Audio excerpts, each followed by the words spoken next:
Some silk and steel.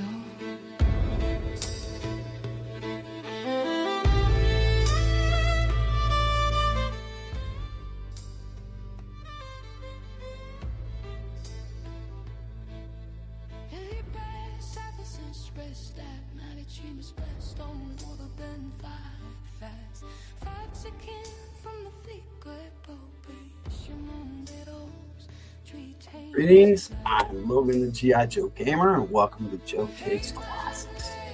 Joe Takes Classics is where I play old Joe Take videos and share them with you and talk about them with you in the chat. So please ignore all old information and let's enjoy these. These were the season premiere of season 3 this last summer, so right in June, right when everything started. And we got 2 more Joe Takes Classics this coming month in April, and then we'll have a season finale on this one, and we'll talk about that then. But Joe Takes won't be back till June after that. So let's get started. I got 2 of them for you tonight. I got Vypra and I got Jinx, 2 femme fatales, plus clips for G.I. Joe Lady Bloodstrike in this movie, for that movie in these both these videos. So you're gonna get 2. There's a preamble and Act 1 scene. So I hope you enjoy. Let me pop out of here and get this set up and start.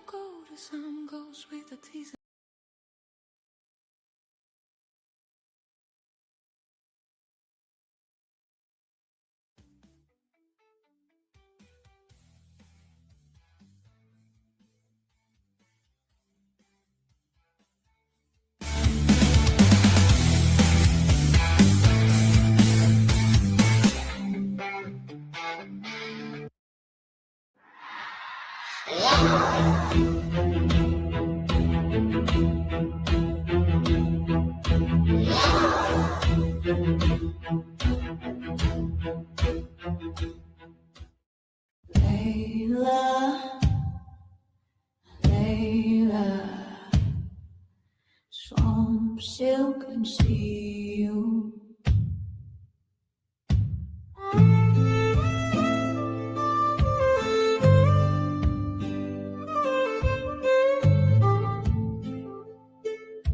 Deep where the cypress roots twist like lies, she was raised on gator blood and fireflies. Folks say kin from the fit clan both ways. Some wore medals, she chose blade. Came up mean, came up fast, drove like a banshee, never looked back. No stars, no stripes, no kin she claimed, just a shadowed voice that whispered her name.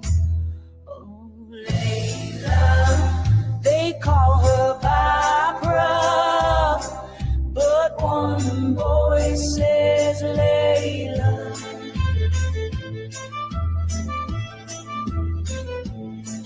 Silk on her hips, steel in her stride, cobra's own ghost with a crimson night guide. No oaths to break, no truth to kneel. She's the bite in the dark, swamp silk and steel. Silk. They say one uncle wore on her like war paint, but she saw weakness, she learned restraint. Joined the fangs just to spite the Lafette name, then found her fire in cobra's flame. Layla, I blade my shadow, strike not for glory, strike for command. Forget the blood, serve the will, become a ghost they fear to kill. Oh, Layla, they call her Vypra, but lady calls her Layla. Wears the silence like a serpent's skin, cuts through truth with a widow's grin. You won't hear her coming, won't feel the steel until you're swallowed whole by swamp silk and steel.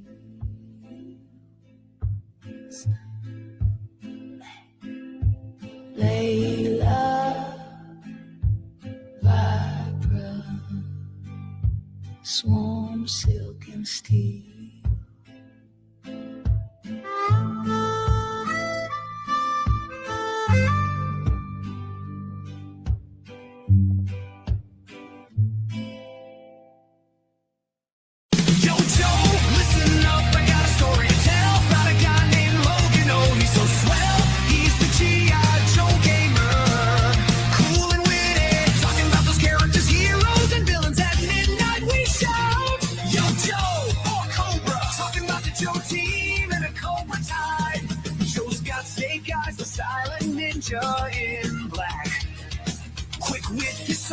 he'll give you a heart attack. Then there's Duke, the leader, so bold, gung-ho, always ready to fight and make those cameos. And we can't forget about Scarlet, the ultimate girl power. A fierce warrior, she'll make her enemies cower. Cobra's got Destro to supply the weapons. Cobra commander plots and schemes to ruling the world in his dreams. Sartan is never what he seems, and Baroness rocks that black leather outfit. Shoots you quick and slip out the back of the head. Yo Joe, Cobra, Cobra. Logan's here to give his G.I. Joe takes. Oh yeah, Yo Joe, Cobra. Talking about the characters, it's a G.I. Joe thing.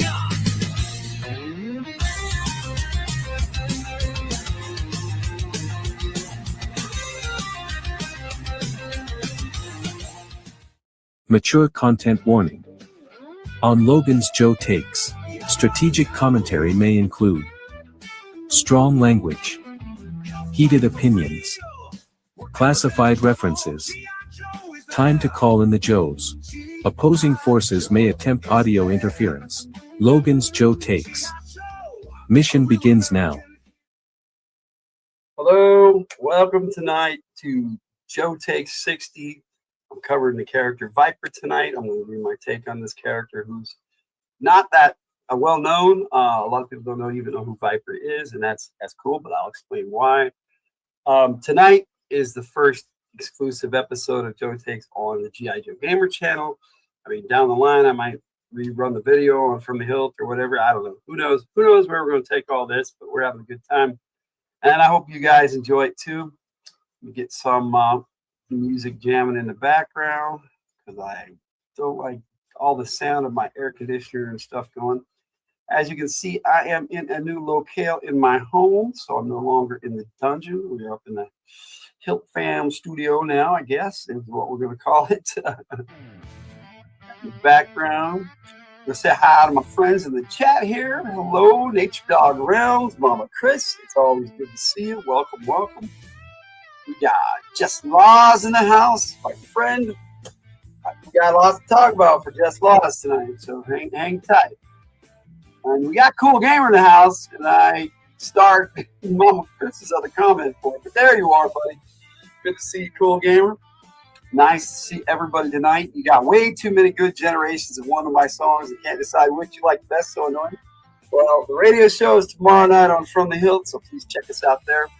Immediately following this show, I'm going to have to wrap this up in less than an hour, is the new show, Logan's Overwatch, specifically for the G.I. Joe Gamer channel. So hope you guys stick around for that. I've got two co-hosts who are going to be joining me, team members, as I'm going to call them, Victor Gibson and Brian from Gaming with ADHD. So please check that out. We got a Mowdy in the house. Hello, Tigers. Good to see you.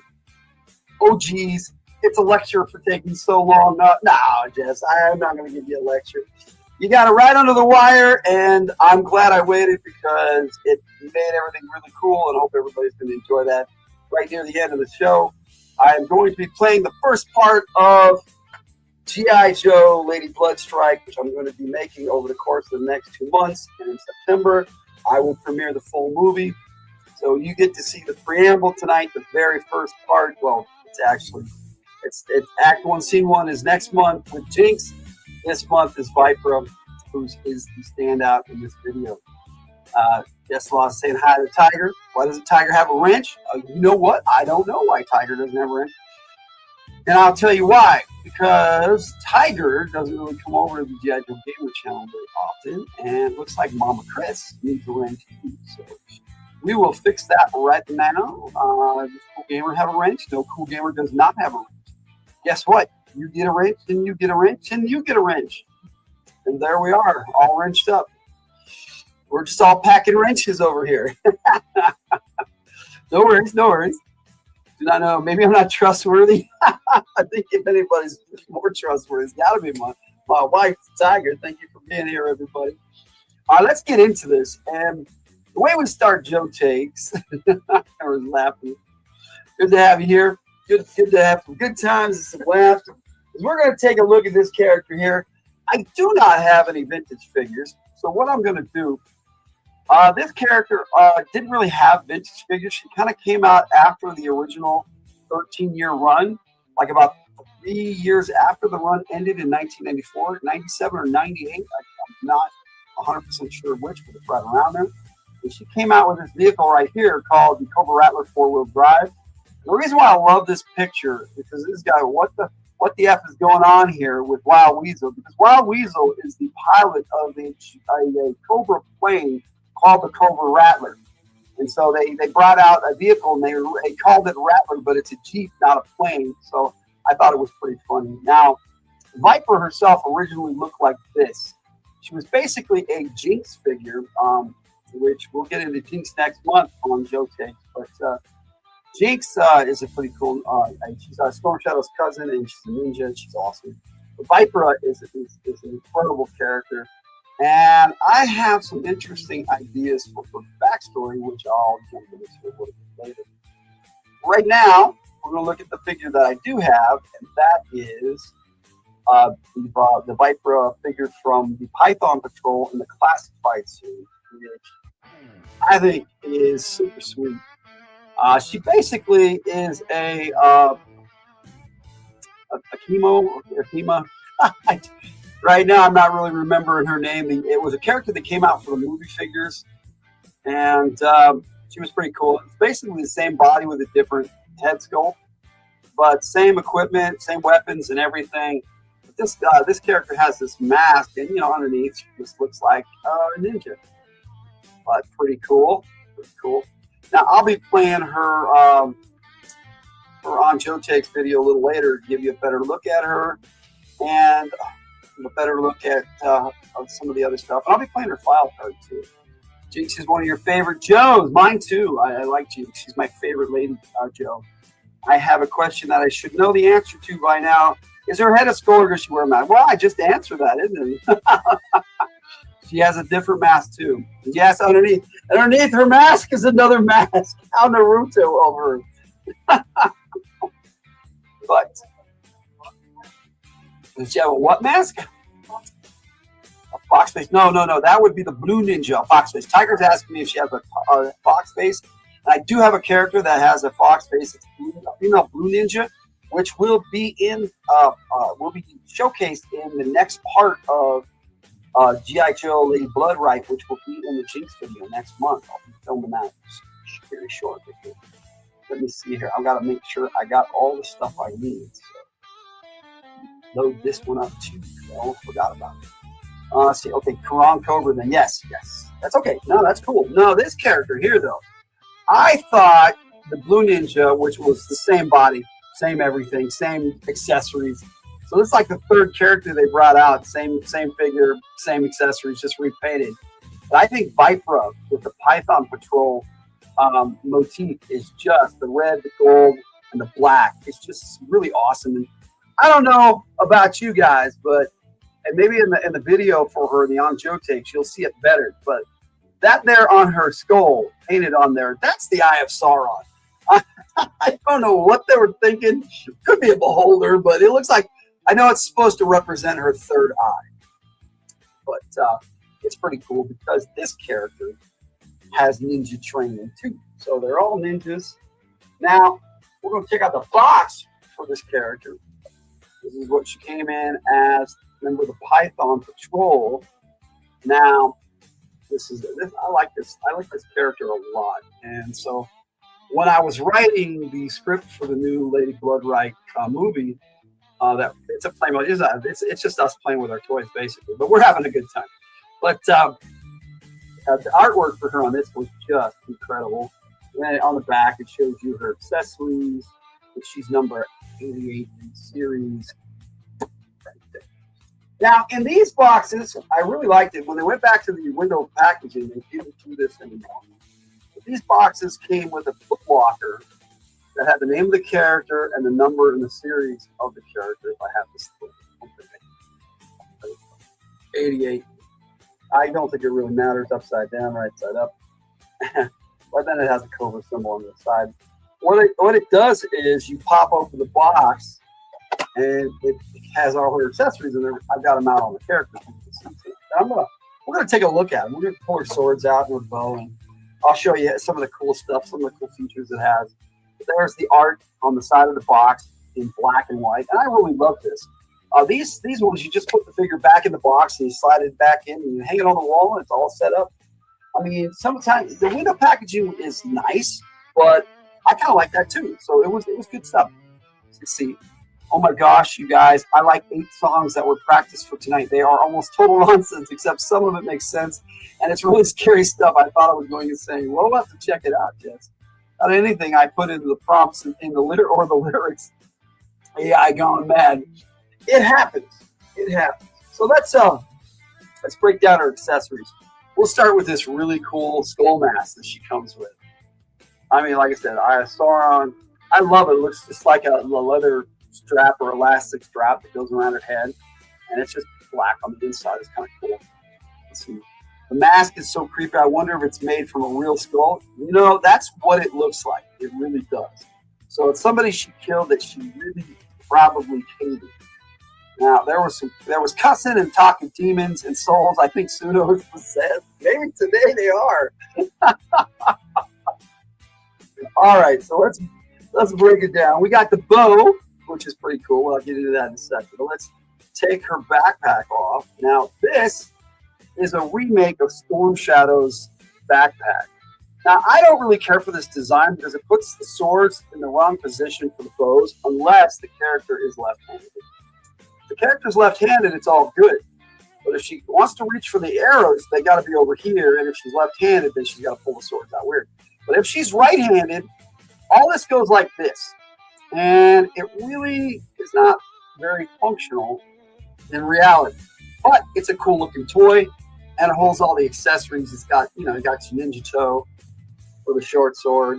And then you've got your katana that just slide right in there. They stick in there really good, so it's kind of cool they don't fall out. All right, now what's really cool about this is it's got the Rashikage symbol on there, which means they're saying she had a Rashikage ninja training, which it's hard to grasp in the concept of the G.I. Joe universe because Rashikage doesn't exist anymore. It didn't, supposedly, when she learned her ninja skills. Mostly she was trained by the Baroness, but the Baroness is rumored to have been trained by Storm Shadow in many iterations. But one of the arrows just slides right out, and it slides right back in, and it is almost not noticeable that it's a separate piece, which I thought was really cool.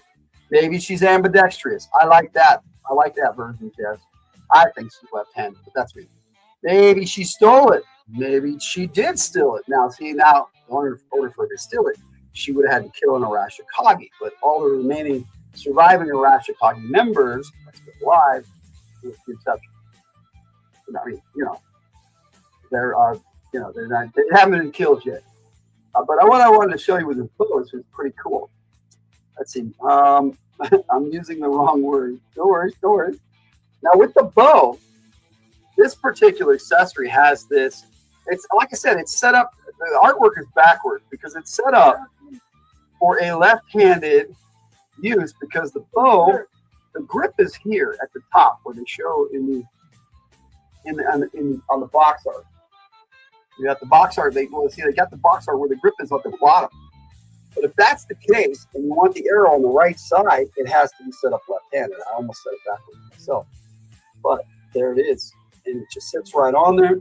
And the cool thing is, you can actually set it up to where it's right over here on the bow, and it goes right onto the string. So that's pretty good. It doesn't do it. You got to put it on there, but yeah, there's no clip for it or anything, but it's pretty cool. You can actually make it look like she is firing an arrow, which I thought was pretty interesting for just a toy. Yeah, it's pretty cool. Maybe the skull came from one of the Arashikage. That's an interesting idea. Heavy, those Arashikage things are in Neverwinter Nights. I think that's a different terminology, Jess, but maybe you're right. Who knows? Rashkagi was something that was created by Larry Hama, the writer of the Marvel G.I. Joe comic series, which is what I base most of my stories off of, and kind of add to that universe if I can, you know, my own personal Joe verse. When it's Larry Hama, I call it the Hama verse. Now, see, what I like to do is just put these accessories, well, don't lose any, right back in the foot locker, which is kind of cool. Well, what's happening now? That's the figure of Vypra that I have. Like I said, there was one that came out in '97, and they came up with a couple of others in the early 2000s, and where they came out with one more in the 2000s, and then they came out with one for the Collectors Club exclusive, but we're talking in the smaller size. The first two were 3 3/4 inch. The third one was a 4-inch figure, and then this is a 6-inch figure, but I'm not sure if it's exactly 6 inches because it's shorter than a lot of other ones. And for comparison, I've got the biggest Joe of them all right here, Gung Ho. I mean, there's nobody taller than Gung Ho. Really, just is a massive figure. Well, they've made bigger figures since then, but he's still pretty tall for a G.I. Joe. It was the first one that they made in the right scale as far as to the other characters, which was really cool. Well, there's another reason I have him out here, because we got to get into the character here. In order to do that, I'm going to play her file card that I put together for you, so you can check that out. So let's turn this music off, and let's jump into codename Vypra. G.I. Joe is the code name for America's daring, highly trained special mission force. Its purpose, to defend human freedom against Cobra, a ruthless terrorist organization determined to rule the world.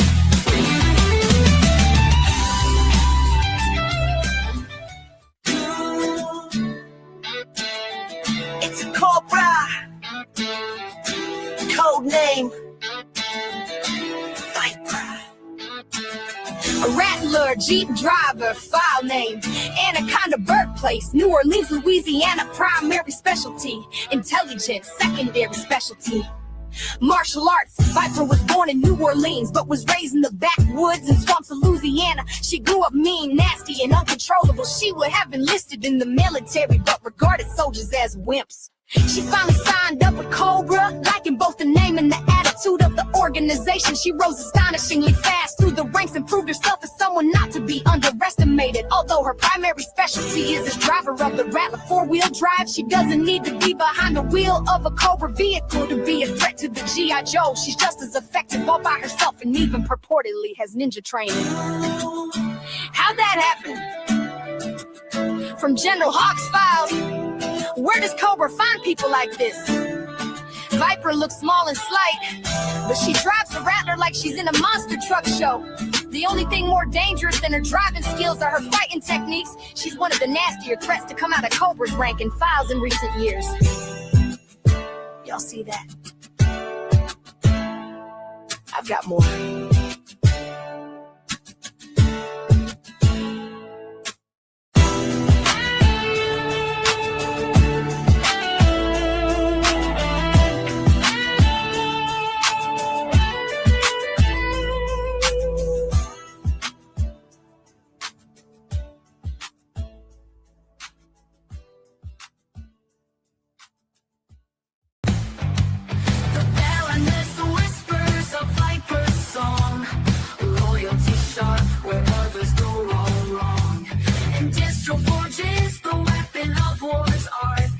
Inventions made to set him apart. We're Cobra crawling through the night. Just says that's a Lonely Island song. I like it. I thought it was pretty cool. She just is a neat character. I loved her file card, and like I said, a little bit of her background. But before we do that, I'm going to play the other video her on Joe Takes, so you can get a better look at the figure and some of the images for the character too. No, just all. That's right. That's going to be that was in the file card with all the images of the character. Now here's the on Joe Takes, so you can see what the character really looks like, because it's a pretty cool. Oh wow, that's the wrong one. So I'm going to have to take the time to reload that video, and what I'm going to do for you is just talk about the character here. we got here? Sort of, it's a Saturday Night Live digital short. Cool. Yeah, I loaded up for the love of comics for some reason, which is kind of cool because I have a special missions. I have part 2 that's out already, which I hope you guys enjoyed the first 2 parts of that for the love of comics special G.I. Joe special missions, which is on both channels. Okay, character Gung Ho, and the reason why I have him out. Well, they say that she's from the swamps in Louisiana. He's from the swamps in Louisiana. They say she comes from a clan in the swamps of Louisiana. He comes from a clan in the swamps of Louisiana. That's quite a coincidence. So I'm saying they come from the same ninja clan. I'm sorry, not ninja clan, swamp or Cajun clan. Now he has over 400 family members in his clan. So I'm saying she calls him her uncle, but she never liked him. And he never really paid her much attention because he was off. She was just a little girl, when she was growing up, and he was in the military already and gone and a Marine and doing his thing with the G.I. Joe team. Now, so when Vypra came up and around, her uncle Etienne was not around. He was just not where, like maybe when she was little, maybe he was around and talked to her and played with her, like family does, and the Lafitte clan, there is one episode of the G.I. Joe Sunbow cartoon where Cobra took the G.I. Joe's families and they made a big deal out of it. There was one last name on the list that they hadn't gone to yet, and that was Gung Ho's family. But when they went into the swamps to get Gung Ho's family, coincidentally, it was the Baroness who did that. She had to flee because they just ruled the Cobras. They just kicked their butts. It was a really cool episode. Now, I'm saying that's kind of the origins of where Layla comes from, or Anaconda is the name they give her on her file card, but I think that's an alias because her name is Anna A. Conda, and it comes out to Anaconda, which is kind of dumb. But it's kind of fun, too, and they tried to, do as cool as Larry Hama did when they made her file card, but clearly he was not writing the file cards anymore by that point. Not heard from Ray for a while. He probably should have been home a few hours ago. That's not good. Well, I hope he's okay, but you'll think about it that later. Okay, I hope yes, we'll give him a call, Jess. Maybe he just needs to, maybe he's off doing something. Maybe you never know. I saw his video. Regina put out a new video recently of Maisie the cat. It was pretty cool. So I'm thinking that when she was fleeing the Cobra, she ran into Layla. Layla, disillusioned with the entire clan, her life, ran into this powerful Cobra agent. Even though she had to flee, she was one woman still standing up to 400 family member clan of Cajuns. Like this. And he wasn't the biggest one when he went home. So it was kind of cool. Very, very cool episode. Captains of Cobra. It's a 2-parter in the Sunbow cartoon. Check it out. Now, later on, they had a character in Worlds Without End. Another 2-parter in a different universe where the Baroness had a Cobra officer that was her number 2. A female Cobra officer, a blonde female Cobra officer, she called Layla. And that's where I get the idea of Layla. Now, later on, and I've got images of that right here to show you Layla. This was Layla in Worlds Without End. And here's another image of her up close. And to me, that is Vypra. Now, let's see, I've got another image I can bring up to you. Got to get her file card folder. And I had meant to do this up too. There was another episode where the Baroness took over Cobra because she had this spell of the siren. She had what's the name of the episode? She had the conch shell. She blew into like the siren, and it was men's minds would be jelly to her. She could dominate them. And she took over Cobra. She was starting to take over G.I. Joe. She had most of the Joes were her servants. And they had a bunch of female Joes. Lady J and Scarlet and CoverGirl got together to stop Cobra in that episode. It's a fun ladies episode, and I love those. I don't know if some of my favorites. But in that, there again, around the Baroness, you see these blonde female Cobra officers. There were two of them, little Cobra troopers. And so to me, there's Layla again. It's an interesting coincidence to me, but I turned it not into a coincidence. I'm saying that was Layla as she was going up to the ranks in Cobra. So she was there to me the whole time, throughout the whole cartoon series and everything, being trained by the Barons until she became Vypra.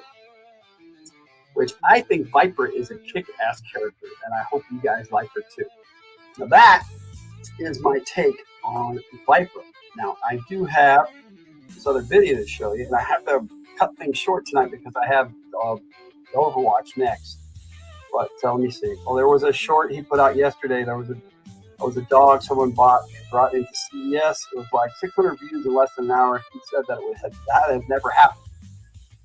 It's been happening to me a lot lately too, Jess. So congrats to Rudini. Yeah, I'm sure he's fine. Yeah, I agree.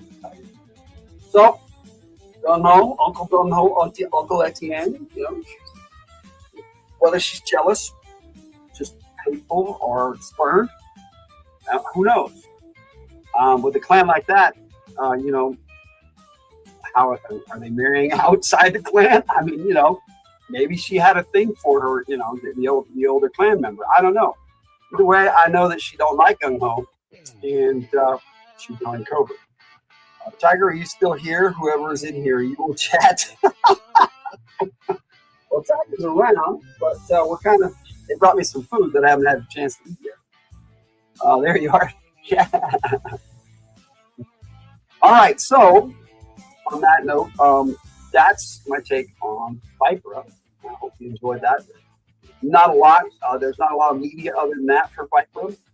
And I had to add to it and pull in some things from the lore and give my own version of it. Now, other than that, I don't think she may have been in some of the other comics that I'm not familiar with, but in the Laird Hamaverse, I don't think she was ever in it. He may have used her in some of the later IDWs that I missed, but I don't think so. So this is my take on Vypra, and I hope you enjoy this preamble for G.I. Joe Living Blood Right that I have coming up for you. And I'm about to play it. Let me see what I got going on here. If I need to play anything else. Oh, yes. Okay, before I do that, I will play the On Joe Take 60 so you can get a good look at the character. And then we'll check out the preamble. So here is On Joe Take 60. If I can get the music off here and we'll get it going. Layla, Layla. Swamp, silk, and steel.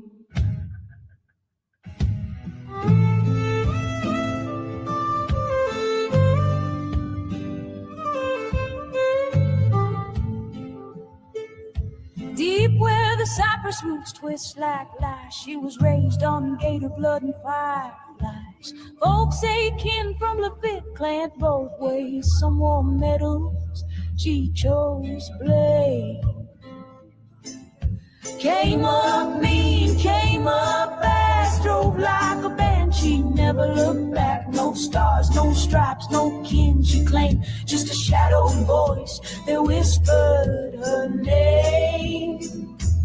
Oh, Layla, they call her Vypra, but one voice says Layla.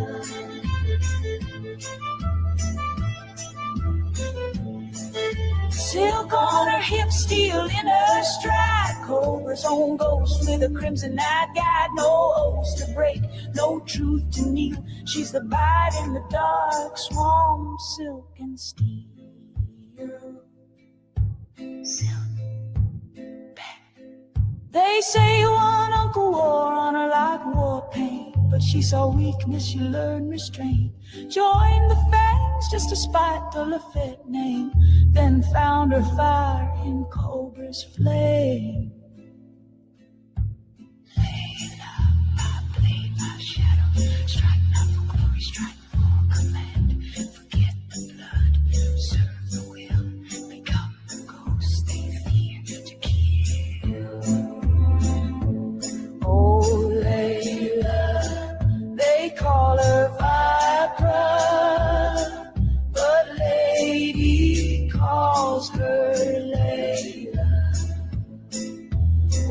as the silence like a serpent's skin cuts through truth with a widow's grin. You won't hear her coming, won't feel the steel until you're swallowed whole by swamp, silk, and steel.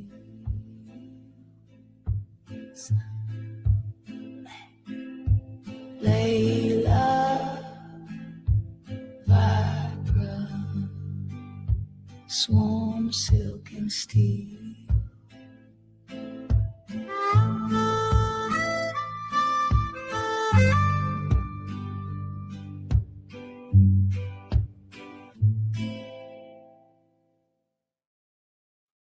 Yellow eyes. Yes, she has yellow eyes. Don't know if you can really see it that well, but one last look at the character of the figure of Vypra. I think it's a really good one. Hope you guys enjoyed my take on Vypra. It's time for that preamble. Hope you guys enjoy this. It's taken some work to get this done, and I want to thank Jess Laws for the voices she's done. Per, who's done some voices in this. My family, Tiger played a big part. Jake and Red did voices also, and I just appreciate my whole family for all of that they've been putting up with me the last few days. And so thank you everybody, and I hope you enjoy the results of Lady Bloodstrike, the preamble. Let's get into it.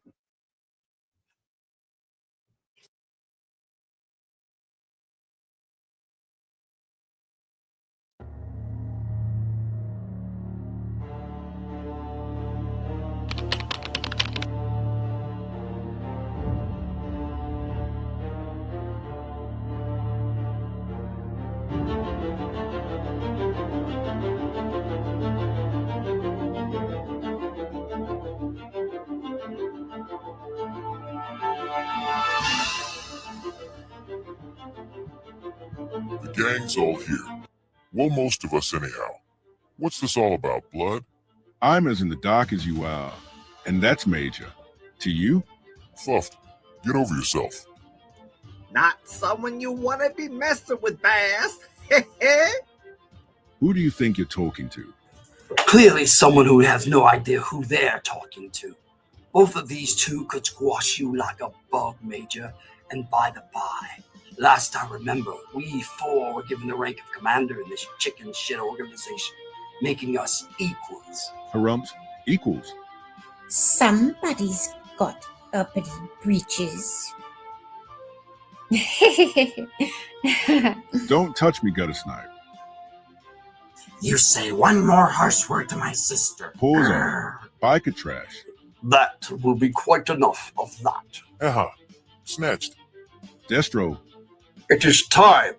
Everyone stand at attention for the new Cobra leader. New leader? Ugh. Maybe we need to call you a ambulance.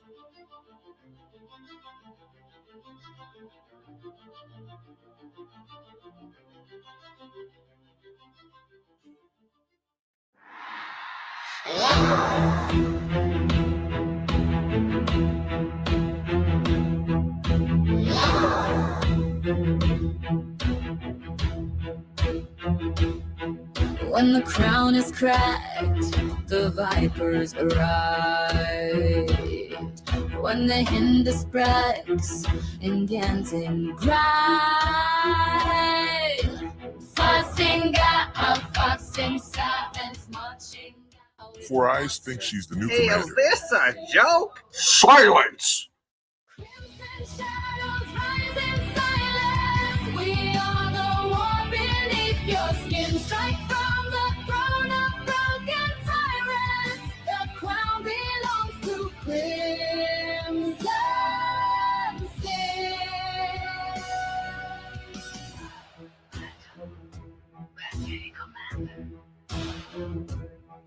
Blood and sin, loyalty free. Cobra Commander is finished. We have searched the globe and found not even a trace. I believe that he is no longer of this world. Therefore, I am seizing control of everything and assuming command. Shouldn't Night Adder step into this role or Destro? You don't exactly have the authority, woman. Night Adder has stepped back into the shadows, as he always does. To recruit and build up the army again. Tomex, Zamot, what say you? We have pledged our loyalty to the Baroness. Oh, really? I go where the money goes. Indeed. We do not have the time for posturing, and I do not have the patience nor even the desire to lead this rabble. Therefore, the Baroness is your only choice.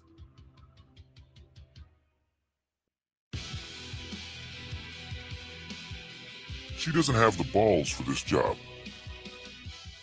Do you wish to challenge my authority, Big Boa? What? All will bow before me!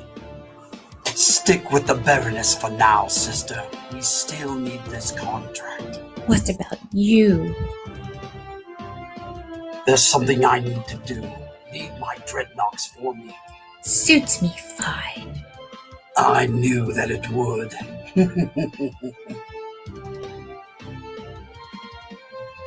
I said, kneel before me! Like hell. I accept the challenge. A foolish mistake. What are you gonna do, honey? Out.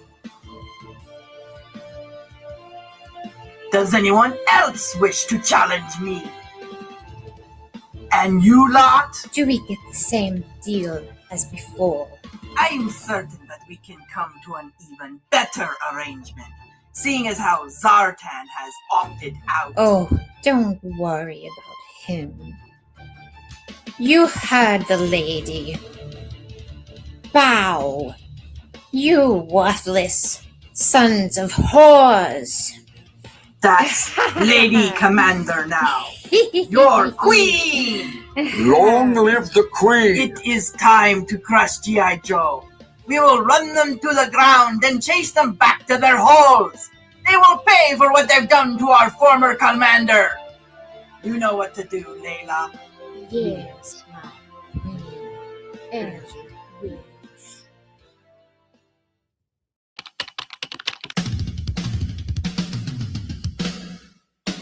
We're being called to the Pentagon. Something big is happening, so I want you to call everyone in. Active protocol, barn door. Barn door? That protocol requires at least one brigade officer. Easy solution, Flint. I'm making you an acting major. I told you that I wanted to remain in the field. You're the best man for the job. Major. Look at it this way, Flint. You're just keeping Hawk's seat warm while we're gone. Beachhead. Keep things running for me. Naturally.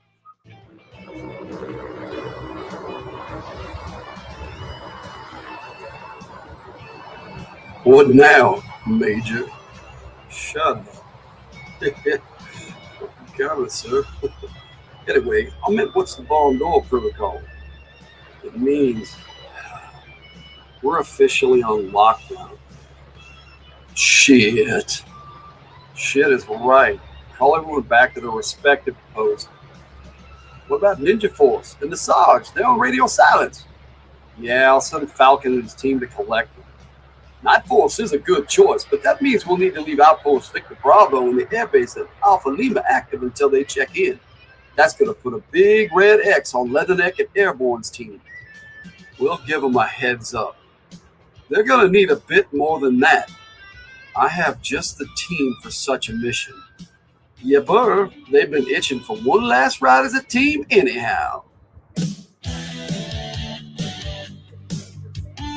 Alpha Squad, roll call. Scarlet, officer in charge. Stalker, platoon sergeant, team leader. Snake Eyes, badass. Rock and roll, guns a-blazing. Front, a rail officer. Clutch, driver, and all-around pain in the ass. Gung-ho. You're supposed to be on guard duty. What? And miss a fight? Not to mention my cameo.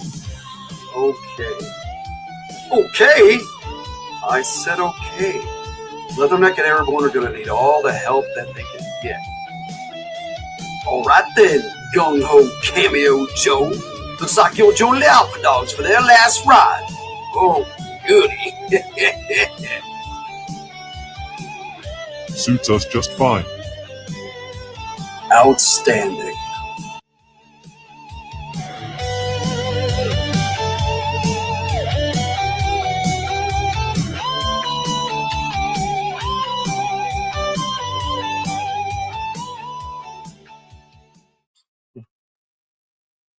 And that was the preamble to G.I. Joe Lady Bloodstrike. Now, there's going to be one part in each Joe Take. Next month, we'll kick it off with Jinx, the Joe Take 61. And then every week in July and August, there'll be another part. So it's going to be 10 parts in a row, so total 11 there. And then there's going to be a finale on an episode of Logan's Overwatch coming up in September. And then also in September, if I can, I will put it together into a full feature movie and play it on From the Hilt first and then over on Logan the G.I. Joe Gamer channel. But I hope you guys enjoyed that. I had a lot of fun doing it. Like I said, thanks, Jess. Thanks, Per. Thanks, Red and Jake. And thanks to my wife, the Tiger, who did the voice of the Baroness. I really appreciate everybody's help on that. And next up is in about 15 minutes is going to be Logan's Overwatch. Victor's going to be joining me for that. Hello, Victor. It's good to see you, buddy. Bro, I hope we have a good show tonight. And on that note, I got to say Logan out.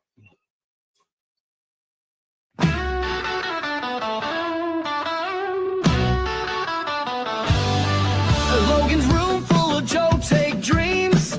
Crimson Guard with eyes on the team. Snake Eyes silent and mean, but tough to rile. Roblox rhymes and cooks with style.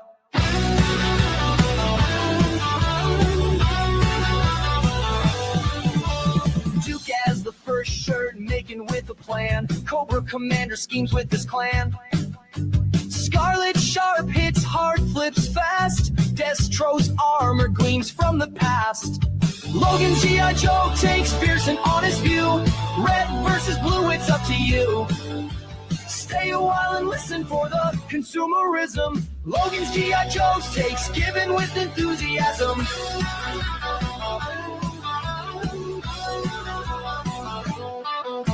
Sergeant shifting sneaks in disguise. Storm Shadow's blade cut through lies. Baron is cold with her deadly aim. Shipwreck laughs, wins the game. Doc's healing hand in the fray. Flint shotgun clears away. Major Blood's battle cry echoes near. General Hawk leads, we cheer. From the Hilt on YouTube, tune in for a day. Joe takes to help you with your play. Let's put these characters to the test. Logan's the G.I. Joe gamer, plays it best.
Unspoken pain, the silence before the strike.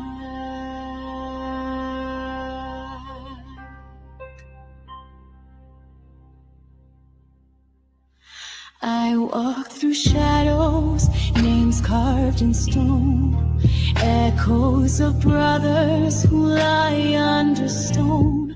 A whisper of duty, a breath held in pain, their ghost in the silence, calling my name.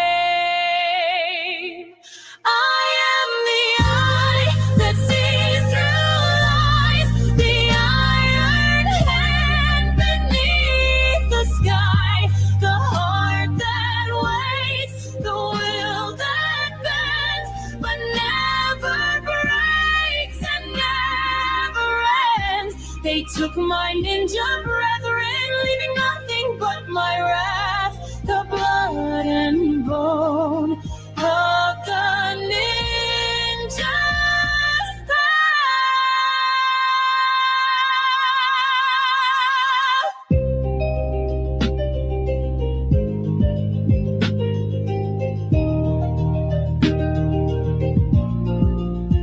From LA's fire to Arashikagi's flame, I was born with silence carved in my name. Red blades in mourning, blue steel tears, a life of service, a soul with no fear. Kamakura, nunchuck, quick kick, gone. Two were my brothers, one my bond. They stood with me, now I stand for them. No signal out, no help to send. Just a blade, a vow, and a mission.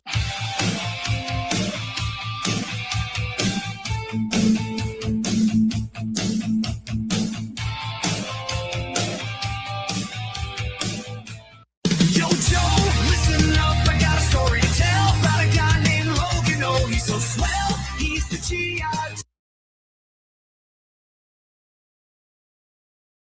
Logan's Joe Takes. Mission begins now. Greetings, I am Logan, the G.I. Joe Gamer.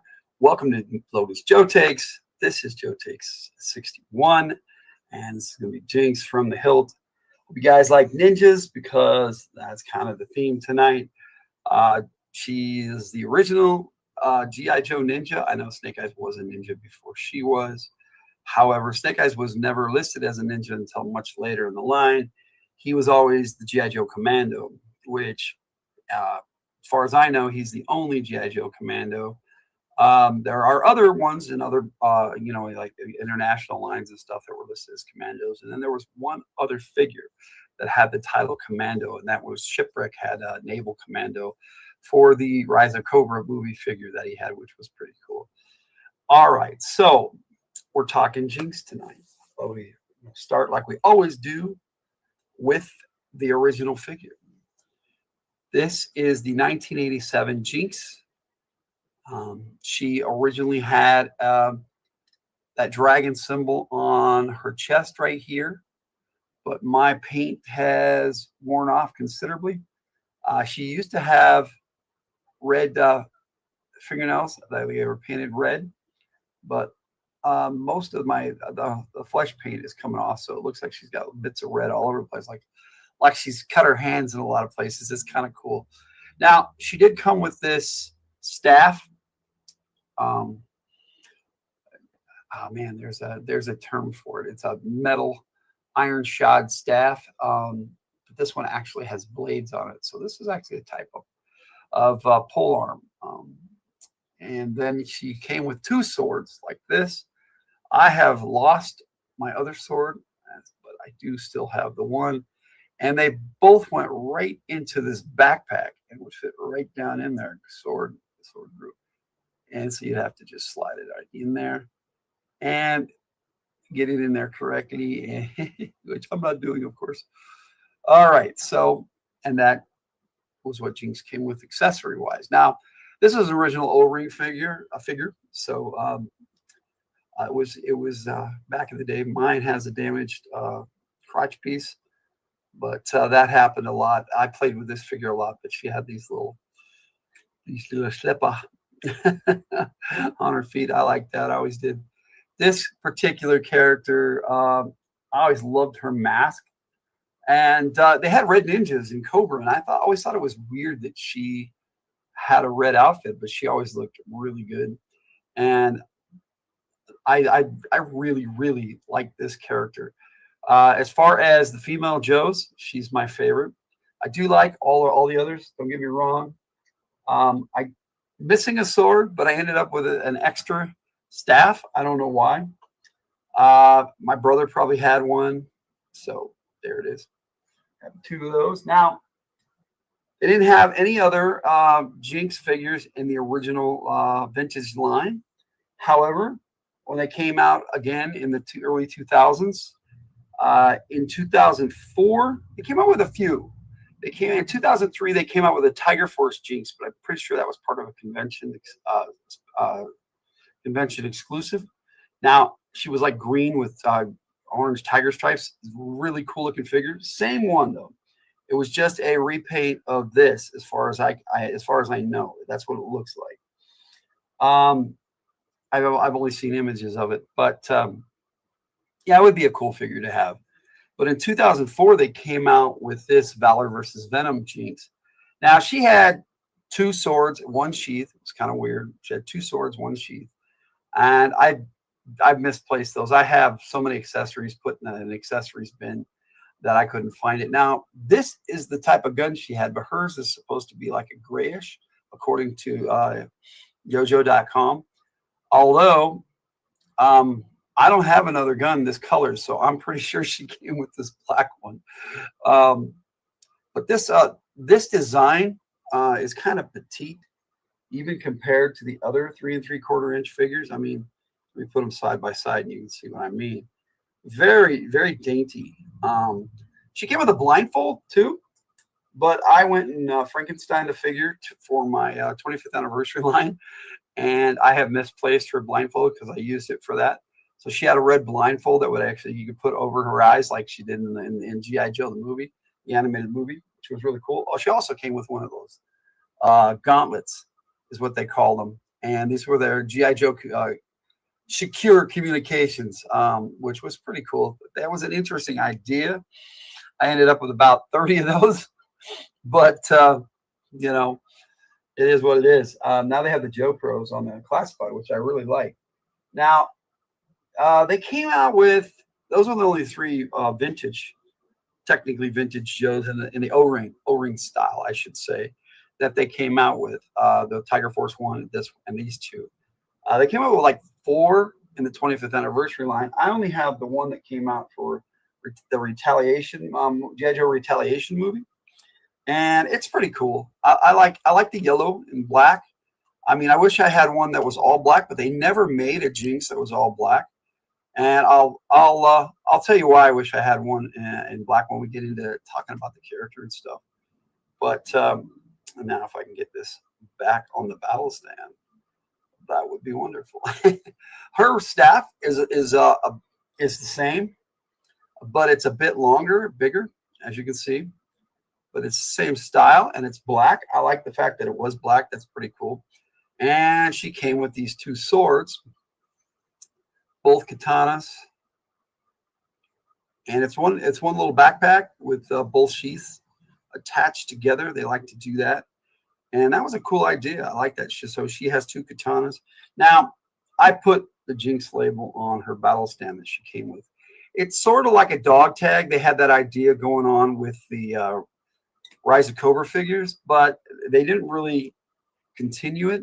And for a while, they didn't even come with battle stands. And like the classified, they don't come with battle stands at all. Now, this particular figure also came with a couple of axes that they snap together. There's a little peg on each one where you can snap them together like that, and she can actually fight like she has 2 blades. It's kind of cool. And so there you go. And she also came with this little key device that you could put around her hand, and she could grip it through there. Now, she couldn't grip this handle unless she did it this way, which is what it looks like you're supposed to do, but you're not, because this part right here actually fits into this. Now, it's not really a backpack. It's kind of like just a case that she has that she came with that she could go around. And the idea was that this was the key that unlocks this. Now, what this does, if I can do this right, but I'm not going to do this with this because you don't need to. All you have to do is push it down, and this pops open. And inside, she has a bunch of weapons. She's got some sai in there. She's got some hooks and some. But then I thought there would be sickles and stuff in there. But the other thing is this thing right here pops up, and there's like a repelling line that comes out, and there's a zip cord on it. That's really cool. and this thing pops out, and you can actually have her zip line around. And this just rolls right back up on there, as you can see, zip, which would be really cool. For a toy in the the late the early 2000s, 2012, 2013 is when this figure came out. For the Retaliation movie, like I said, this was a pretty interesting idea, but my problem with it is the whole it just doesn't wind up very well, and you have to really work at it to get it wound back up. And once you get it going, it's okay, but then you have to make sure it's tight and put this back in here. For kids, great idea, but for an adult collector, it's kind of like, okay, that's fine, that's fun. But I like the zip line part, and I do like the fact that all these little accessories can pop out of there, but I'm not going to do that because my big old hands might break something. But then it just closes back up, and you just make sure everything's put together back there, and you snap it back into place. And she's got a little case here. And like I said, the key is supposed to pop in there and push everything open, and it does, but you don't need it. You just have to push this down. And it's like, okay, that's kind of cool. It would have been cooler if you had to use the key to open it up, but I'm in a way, I'm kind of glad you don't, because then it makes it easier for me to pop it open and show you. All right. Now that's going to take us to the current classified figure. Now in the modern line, they did not have a Jinx that came out with the regular release figures. They were all like exclusives and collectors club and things like that. Like I said, there were 3 others, and they had a red one and a white one, and but none of them were black like they should have been. I mean, I don't understand why. I like the fact that she's got a red outfit. It makes her stand out. But yeah, she came in a box like this. She is number 124 in the line. And there, you can scan that if you want. I don't know how those work very well. Then you got the back of the box showing off some of the things that she comes with. And I will show you all that stuff. She did not come with one of those batons back there, which the new Super 7 does. That's coming out. The Joe Fest. If you've seen any of the images from that, it looks pretty cool. But I love the artwork on the side of this box. Very cool.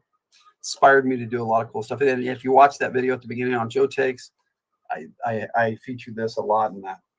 Okay, so that's going to take us to the classified figure. Now, this is an impressive update. Now, if you take it and look at the original,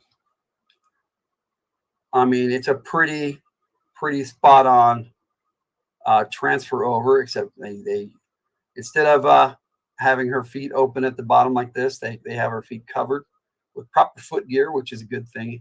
Then she's not wearing sleeves on the classified, as you can see. She does have that original dragon symbol on her chest, which is awesome. But then she also has these badass tats, which I really enjoy. Now, she does have a sword, which all your Ashikage got a sword once they, that's kind of the deal.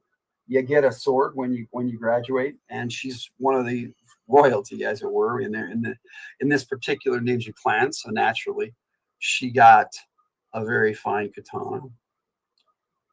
And oh yeah, on that what I wanted to show you is on this modern figure from the Retaliation line. If you take off the backpack, she has an Arashikage symbol on her back. I thought that was interesting. Oh, and she's got the articulation there in the center. I thought this was a really cool figure.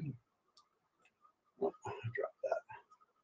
But some of the articulation on the 25th anniversary modern line wasn't all that great. The hands did not grip very well on this figure. So there were certain aspects that I didn't care for. But let's get back into this classified figure, which is incredible. This is also the star of my current G.I. Joe Lady Bloodright movie that I'm making, and I have a part that I will show you at the end of this episode that features Jinx. Basically, I have the preamble that you can watch on Logan's Overwatch #1. You can watch it on Joe Takes 60 with Vypra. And on the From the Hilt, you can watch it on the 1,000 subscriber special. So check that out. Now, you can still watch the first part of this on Logan's Overwatch 2, which we did last week. We had both my co-hosts had issues last week, and so it was just me and the tiger, which was kind of fun, and I enjoyed talking to the tiger. Now, she's got this headband here that she's supposed to use as a blindfold. But for me, it works so much better as a headband. But there you go. You're supposed to be able to, because she's supposed to be a blind master. She can fight blind. But and she's supposed to be able to fight better blind according to the movie, which I thought was interesting. Now, as you'll see tonight, she gets this in a unique way in my movie. So, and unlike other classified figures, Jinx actually has a butt. we have Joe Butt for the Tigers, so we got to have Joe Butt for the guys. So Baroness doesn't have a butt. I mean, a lot of these newer female figures just don't for some reason sculpt the butt, and Jinx has a butt, which I like. I love the little tassels on her belt and the little sash she's got going on there. And that's Jinx. Now, I'm going to show you some of the other features that she came with. I'm going to pop the head off here real quick. We got somebody in the comments. How's it going tonight? We've got the Mandalorian fan channel. Well, welcome, Mandalorian fan channel. Are you getting the Battle Armor Cobra Commander classified figure? I thought it looks cool. Yes, I do intend to get that. That was one of the better Cobra Commanders they put out. Of course, my favorite was the hooded Cobra Commander, and then the helmeted Cobra Commander. You got to have both of those. But the Battle Armor Cobra Commander is incredible. It's like the file card for that is awesome. It's like it costs about as much as a jet fighter to make that armor, and so that's why they only have one or two, because he had two in the comic book. So, but yeah, I do intend to get that armored classified figure. Now let me pop on this. Like I said, she has this necklace that she comes with, and you got to be careful to keep it on there. It's just like from the G.I. Joe the movie. The animated movie, she had a necklace there. You snap it on, and then she's got her red mask. And I like, they show, instead of like on the original, it was all red, but that's the way they translated that because of the way they had to make figures back then. But now she's got, she only has the mask over her head, and you can see her neck. And I love the fact that they show her bare arms with the sleeves and the tat. I love the tattoo. That's pretty good. It's pretty cool. Now you can see it better, the tattoo better on the box, unfortunately. So on my On Joe Takes, you can see it really well. I got a pretty good close up of it, but that's the tattoo. But I love this character, Jinx. She's awesome. And this staff is badass. Now, if you take the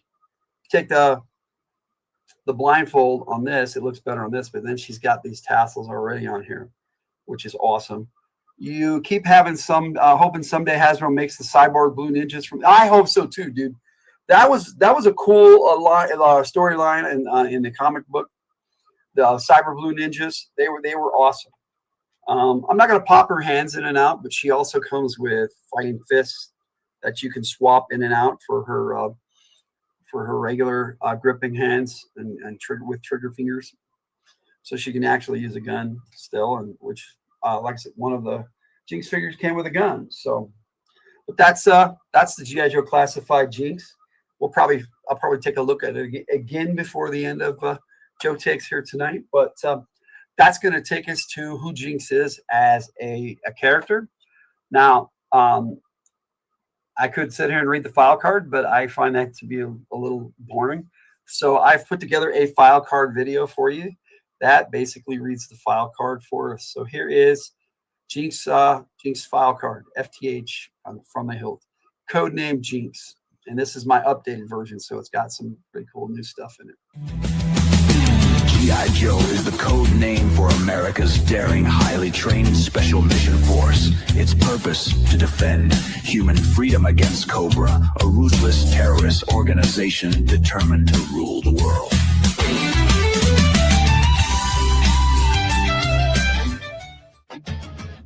Yo, Joe. Code name, Jinx, Arashikage Ninja. File name, Kimi Arashikage. Grade, E5. Sergeant U.S. Army. Birthplace, Los Angeles, California. Primary specialty, intelligence. Secondary specialty, finance clerk. Qualified expert, M14, M16, M1911, A1. Graduated Bryn Mawr. Jinx studied and competed in 3 forms of martial arts from the time she was 7 until she graduated from Bryn Mawr. Upon arriving in Japan for a vacation, she discovered that her family had been ninjas for generations, and she was officially initiated into the Arashikage clan and trained as a kunoichi by the blind master. Eventually, Snake Eyes took her as an apprentice and convinced her to bring her skills to the G.I. Joe team, where she earned the nickname Jinx after putting the whammy on Cobra. To compensate for her diminutive stature, she also excels in infiltration and covert ops. She can bypass enemy listening posts, slip through their outer perimeter wire, worm her way past the sentries, avoid the infrared sensors, penetrate their command bunker, capture digital imagery of battle plans, and escape without ever being detected. From General Hawk's file.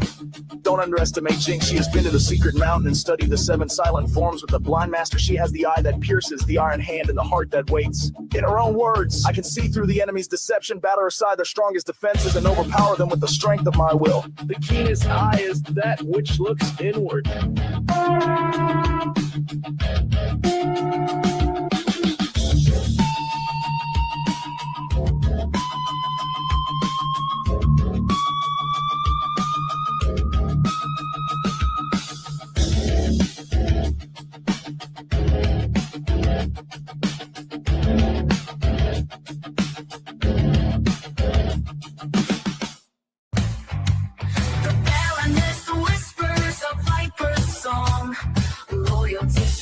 Where others go wrong. And distro forges the weapon of war's art. Each invention's made to set him apart. We're crawling through the night. That was her file card, which I took some liberties with and added some stuff to. But so it wasn't word for word from the file card, but you can pause that file card moment and read the file card if you want. But you can find that file card on yojo.com and a lot of different places. So check that out if you want to. So as far as the comic book is concerned, Jinx first appeared in G.I. Joe 59, which I've got set up right here. I do have the entire Marvel Comics run, but not in the original. I have most of the original comics. I think I'm missing like 15 or 16. But I do have the hardback books now. You take it easy, Mandalorian fan. Thanks for joining me. Appreciate it. Now, this also was the first appearance of a bunch of characters like Raptor, the Armored Cobra Commander was in here, Outback, and Tunnel Rat. Now, that might not necessarily have been the first appearance of all these characters, but it was Tunnel Rat and Outback, and that's why they're featured heavily on this cover. And the Cobra Pogo was in here, and the Slam, this is a really awesome cover.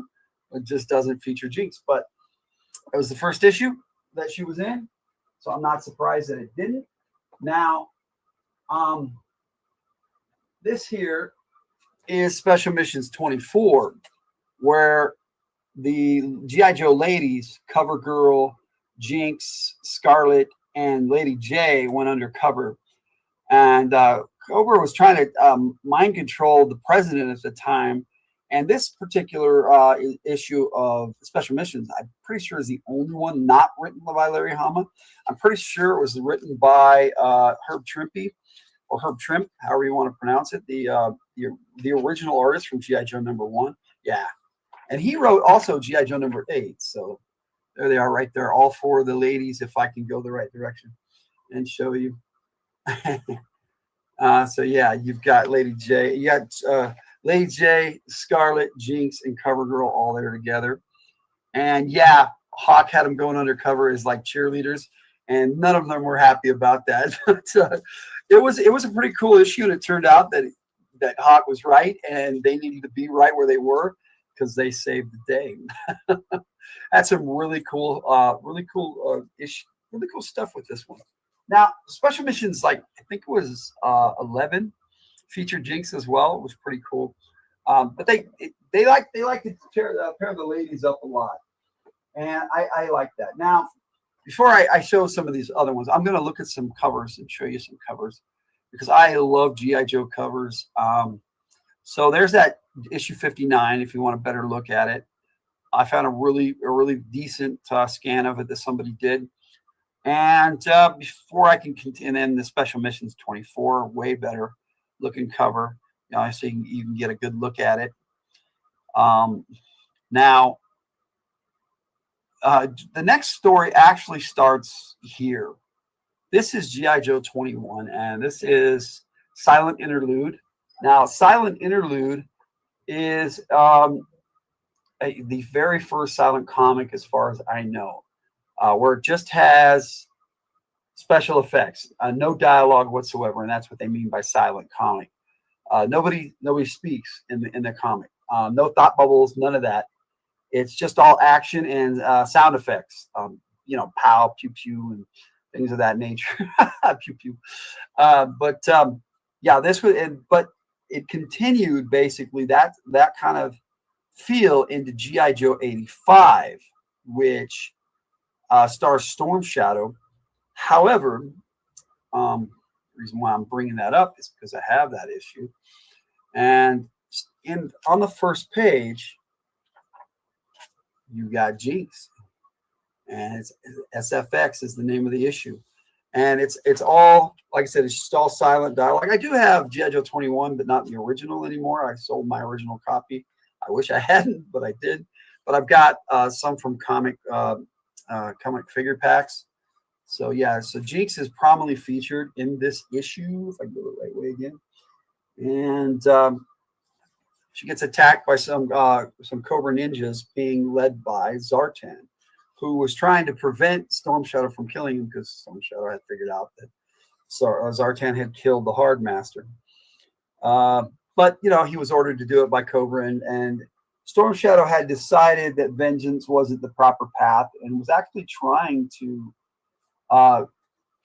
turn over a new leaf, and he actually was about to join G.I. Joe. In fact, by this point, I think he already had joined G.I. Joe. But like I said, there's no dialogue boxes in here, and this is all just effects, all just sound effects, like the phone ringing and all that. And I'm making a point of this because the part of my G.I. Joe movie that I'm going to show tonight is called Silent Observance, and it's my tribute to Larry Hama and silent comics.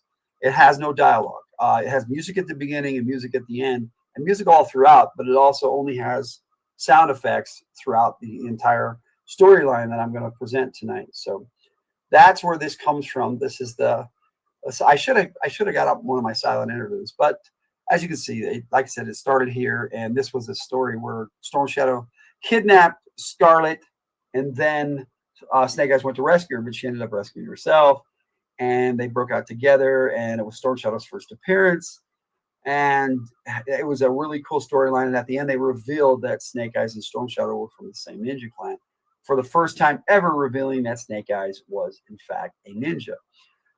He still was considered just the G.I. Joe Commando. Now, there is that, and then there is this. This is America's Elite, G.I. Joe 25 from, this was Devil's Due Publishing. Now, as you can see, it has every G.I. Joe on the cover. They have a Cobra version as well, but we're talking G.I. Joe tonight, and it's also in the center of the book. So you can, it's like bookends. It's like flip it around. It's on both. However, Jinx is only right here, but she's in a black uniform, like I was talking about. And I'll show you why, because in Devil's Due, she had a black outfit. Now, here is that cover again. This scan wasn't very good, so I found a better one, and so there's that. And there she is, 1, 2, 3, 4, 5, 6, 7 from the left on on the right there. And you've got it looks like you've got Junkyard down there, and you got Order, which is awesome. I love the canines in G.I. Joe. Now, I have a few more comics I wanted to show you that I do not have. I do have one more that I'm going to show you, but let's check out this. This is something that they brought out in the image when it was under image, or either that or this is new, but I'm pretty sure based on the symbol that this is an older comic. It was G.I. Joe Silent Missions. The first issue starred Jinx. I don't know if they made more than just the one. I'm not sure. But I thought this was a really cool looking comic. And they had two variant covers. I like this one a lot. This was really cool. Jinx looked really nice in this. And the variant covers are interesting, but you know, they just do it to make money because these variant covers, they're rarer, and so they're more valuable than the regular release like this one here. This was like, I still like cover price, but this is like $20. And I don't remember how much this was. I wasn't paying that much attention, but I really like the black and white pencil art style of art. And it also has, it's a better looking cover in many ways. I really love this one. Now, recently, not that recently, but more recently, they had Jinx on the cover of one of the new G.I. Joe issues. Because Larry Hama continued his run after Marvel into what's known as the IDW, Ideas Workshop comics. And they were doing their own G.I. Joe stuff. But once Larry Hama came back, that's pretty much all they did after that. And he did his series. He started on 155.5 or 0. And then from 156 on, he was at IDW for several issues and went all the way up to 300. And they also had like Silent Interlude, a 4-issue limited series, and they did a bunch of G.I. Joe Origins that Larry Hama wrote. Great stuff. I mean, really, really good. It was nice to have Larry Hama back at the helm writing G.I. Joe again. And but now he moved over to Skybound as of issue 301, which is an image comic. Skybound's like their production company there. I don't know how that works because I'm not really into modern comics as much as I was back in the 80s and the 90s. But this is a pretty cool cover, and this is issue 307. I don't own this one yet. I do want to acquire it. I have 301, 303, and 305. So I have the first one of the Skybound series, and I haven't got into the Energon series. And I think there's some covers with Jinx on in the Energon series, but that's not my thing. I've got a few of those. I got like Duke and Cobra Commander, and it's just I haven't been able to get into them. So, and they might be good stuff, but you know, I'm a Hamaverse guy, so that's what I have there. So I have one more comic I want to show you, and I have this one. But I'll show you the cover first. I'll show you what I mean. This is a clean cover without anything on it. That's why I wanted to show it to you. And Jinx is wearing this awesome black ninja suit. Now, in this comic, this is for Devil's Due. When Devil's Due owned the license and rights to G.I. Joe there for a while. Larry Hama didn't write for Devil's Due. He did a series of Frontline for them, a 4-issue limited series, but they continued that series without him. I have the first 4 of Frontline, which is pretty cool. It was almost a continuation of from 155 on, just like he ended up doing for IDW, but he's disavowed that storyline. So I don't know if he counts it anymore or what, but G.I. Joe Frontline, the first 4 issues was pretty cool. And that was by, I'm pretty sure, Devil's Due or Image. I'd have to look because Image had it for a while, and then it went to Devil's Due for a long time, and they had America's Elite like this series here. This is issue 25 and America's Elite, and they had a few other ones, but this was Devil's Due. And the America's Elite concluded with the World War III storyline, which was really cool. But yeah, this was an awesome cover to have all the Joes up to that point that they'd ever had, plus ones that, you know, like Tycho from the cartoon. They had them all on there, so really cool to see that. But that takes us to Devil's Due Special Missions Brazil. Now, this comic, this is a monster. I mean, it's huge. Let me take it out. I have a couple of them. If you haven't seen my For the Love of Comics Special Missions series, I just released the one on today. I issued volume 3 today. Volume 4 will come out next month. That covers these, and I just show the covers and talk about them a little bit. I haven't done any deep dives into the comics yet. I do intend to do that, starting with the original series, because, like I said, I have the hardbacks, and a buddy of mine gave me those. And I just to do him justice and honor, I do want to cover those and do a deep dive, and actually maybe even read them. I don't know if I can get away with that, but I think I can. We shall see. But Devil's Due had an interesting way of doing things, and they basically had a roster at the beginning. And they had two storylines that converged in this monster of a book. And the quality of these books was just beautiful. I mean, great art. Not all of the Devil's Due stuff was as good as these special missions that they put together. It had two stories, 48 pages. But Gung Ho, Wild Bill, Clutch, and Rock and Roll were on undercover doing something. They were infiltrating a Japanese firm. Hello, Daniel Evans. For God so loved the world, he gave his only begotten Son, that whosoever believeth in him should not perish, but have everlasting life. Judge not, lest ye be judged. Love your neighbor as you love yourself. I agree with that statement, and I know where it comes from. But so thank you. I appreciate it. John 3:16. There you go. That was my wife, the tiger. So anyway, we're talking G.I. Joe here tonight. I'm sure God enjoys the fact that we enjoy our lives and our hobbies, because he gave us our bodies. So here we go. This storyline involved Jinx and Budo, and they had a romantic relationship in the Devil's Due, which I don't necessarily agree with, but it was an interesting concept to have a samurai and a ninja in a relationship, and it was a lot of fun to read. So if you ever get a chance to read this digitally or get a copy of this, this is the 5-year anniversary one shot. It came out in, let me see if they have a date inside. Most of the time they do. Let's see. This is copyright. It was in the early 2000s, and no, they don't have a copyright date in here. I'm like, that's interesting. Most of them do, but those do. It has all that disclaimer information, but like I said, early 2000s, and that's good stuff.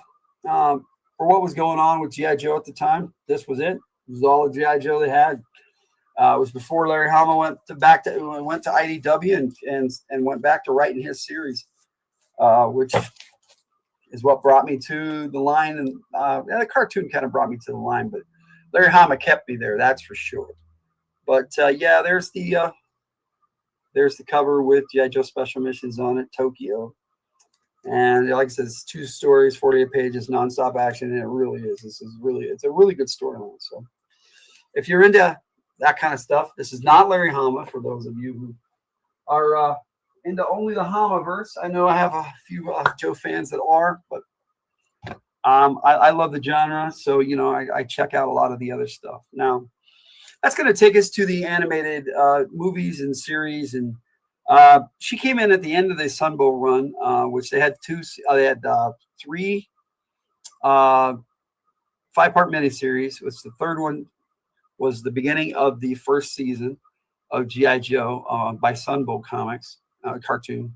Sunbow Animation basically was a Marvel production company, a Hasbro Marvel kind of a joint deal. And they did a lot of stuff, a lot of Hasbro products. They did like My Little Pony, Transformers, that sort of thing. Sunbow did a lot, but they culminated in My Little Pony movie. They were starting to do theatrical productions, and they did Transformers. And the problem with that was they killed off Optimus Prime in that, and it made it really difficult for them to sell G.I. Joe the movie, which they put a lot into. Good or bad, how you feel about it is up to you. I liked it, Jinx was a prominently featured character in it, and I love the way they portrayed her character. She is one of my like I said, she's my favorite female Joe, and this character is just awesome. And as my blind ninja master used to say, the keenest eye is that which looks inwards. So yeah, if you have a chance, you haven't seen that, watch that. She was also in Valor versus Venom and G.I. Joe Renegades. which they did not make a G.I. Joe Renegades version of Jinx, and I wish they had, because she was featured in that quite often, and she was Snake Eyes' apprentice in that. And then she ended up going with Storm Shadow, and they were like Renegade and joining Cobra, and it was an interesting concept, the G.I. Joe Renegades. Well worth the watch. I wish they would have made more seasons of that. It was well done. It was kind of like G.I. Joe. If A-Team were G.I. Joe, that's kind of how the series was. But Valor vs. Venom was really cool. And it featured her. She was with Snake Eyes and Kamakura. They were both his apprentices. And she had a lot of fun making fun of Kamakura when he was trying to draw his sword from he was given this special sword and he couldn't draw it out unless he was worthy. It was kind of a cool thing. So it's worth it. It's worth checking out. A lot of cool action scenes in Valor vs. Venom. The music's good, and it's an underrated animated G.I. Joe film by Paramount.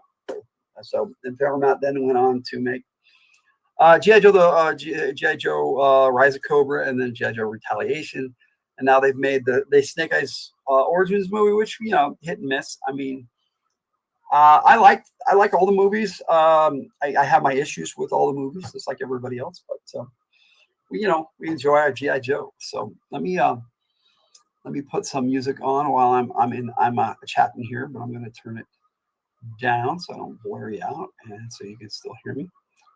All right, let's put this on the right thing. Anyway, so that's basically her in media, in the comics. She was in a lot of issues. She was underutilized, I think, though, as a character, and I think that's what it's about.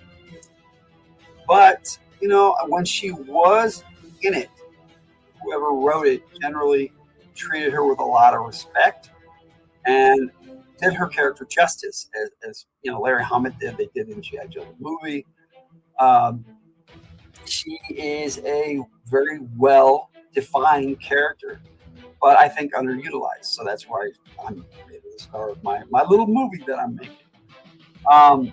So in my head canon and in my Joe-verse, Jinx is there is a Ninja Force, and she's on Ninja Force, which I think Hasbro missed the boat when they made Ninja Force and did not make their original Ninja, a G.I. Joe Ninja on the Ninja Force. But they did that a lot. They didn't make their Hazard Environment Trooper part of the Eco Warriors. They Barbecue, which was kind of cool, but not airtight.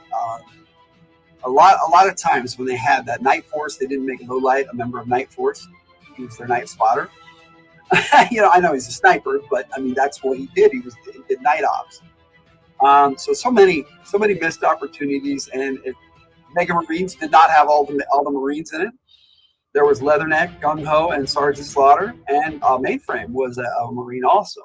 So they could have all four of those guys in the Mega Marines. They didn't do that, just Gung Ho, which Gung Ho was the leader. And I can see why they didn't have Sergeant Slaughter if they wanted Gung Ho to be the leader.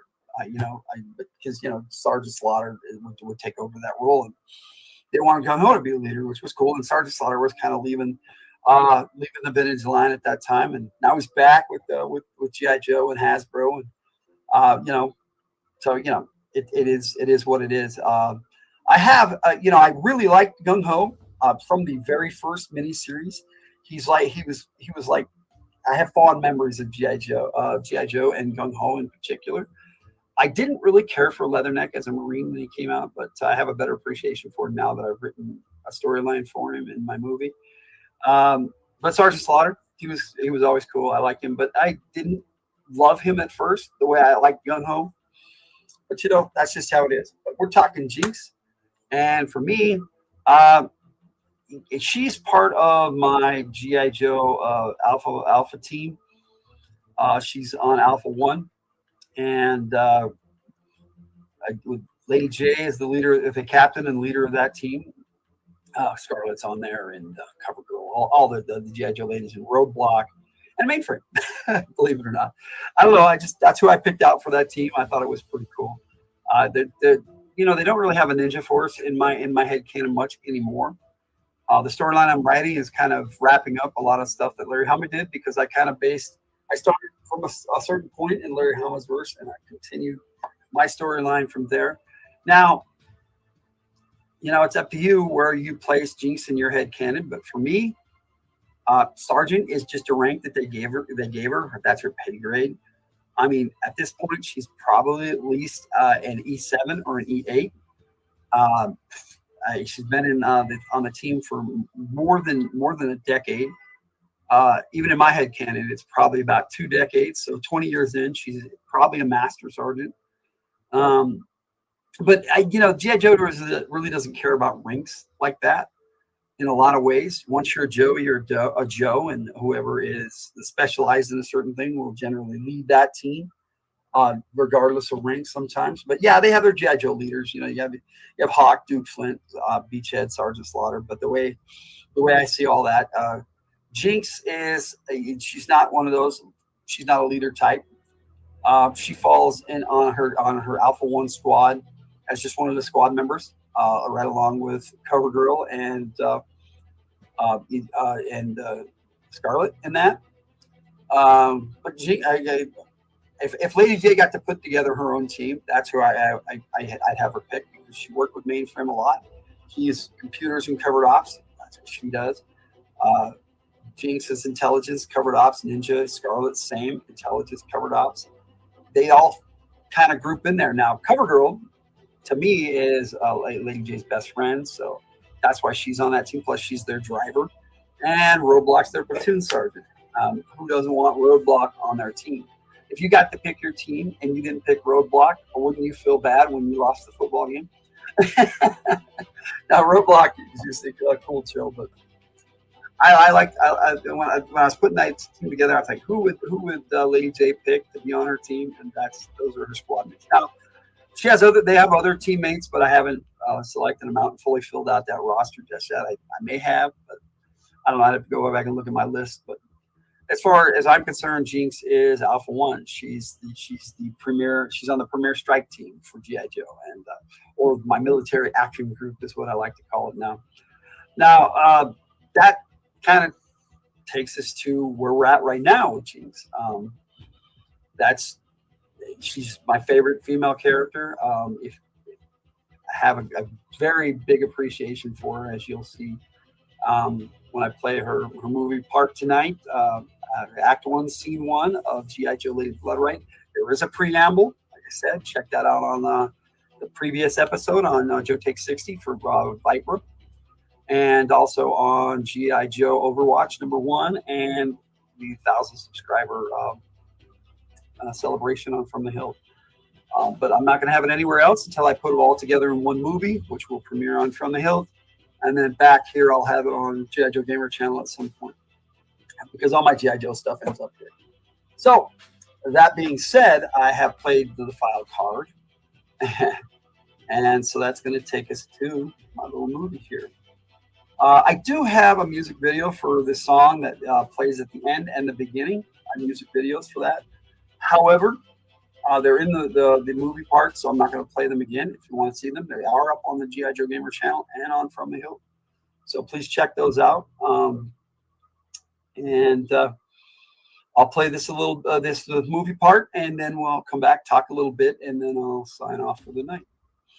All right, but I'll start you off with this here. Hilt fan play motion. You will see hands. Figures are plastic, but the voices are real. It's from the hilt. Let's play. Let's play. And here is, if I can get to the right file, movie clips. Act 1, Scene 1, G.I. Joe Lady Blood Right. So I hope you enjoy. Let me get this other music off here. I'll play it as a movie.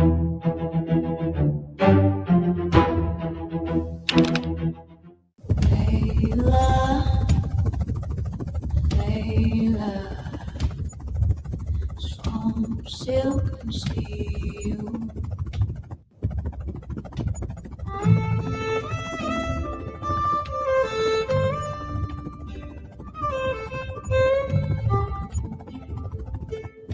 Deep where the cypress roots twist like lies, she was raised on gator blood and fireflies. stars. Folks say kin from the fifth plant both ways. Some wore medals, she chose blade. Came up mean, came up fast, drove like a banshee, never looked back. No stars, no stripes, no kin she claimed, just a shadow voice that whispered her name. Oh, Layla, they call her Vypra, but one voice says Layla.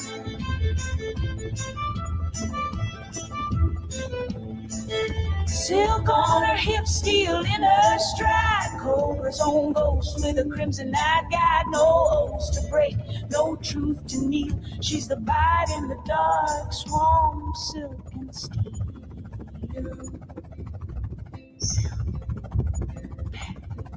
They say one uncle wore on her like war paint, but she saw weakness, she learned restraint. Joined the fangs just to spite the Lafette name, then found her fire in Cobra's flame. Layla, I bleed my shadow, striking up for glory, striking for command. Forget the blood, serve the will, become the ghost they fear to kill. Oh, Layla, they call her Vypra, but lady calls her Layla. Wears the silence like a serpent's skin, cuts through truth with a widow's grin. You won't hear her coming, won't feel the steel until you're swallowed whole by swamp, silk and steel.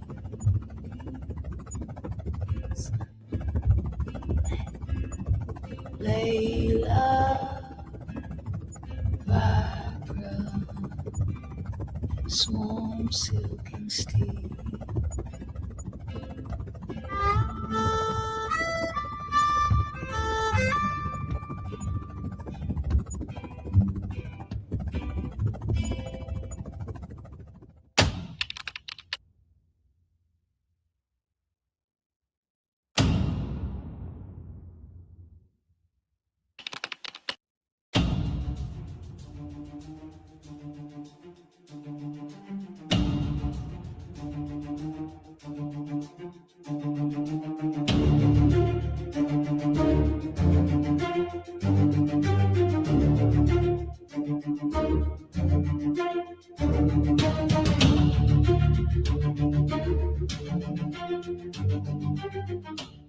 Oh, it's the boss man calling again. Get to work, boy, where you been?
In that dark grave, the unspoken pain, the silence before the strike.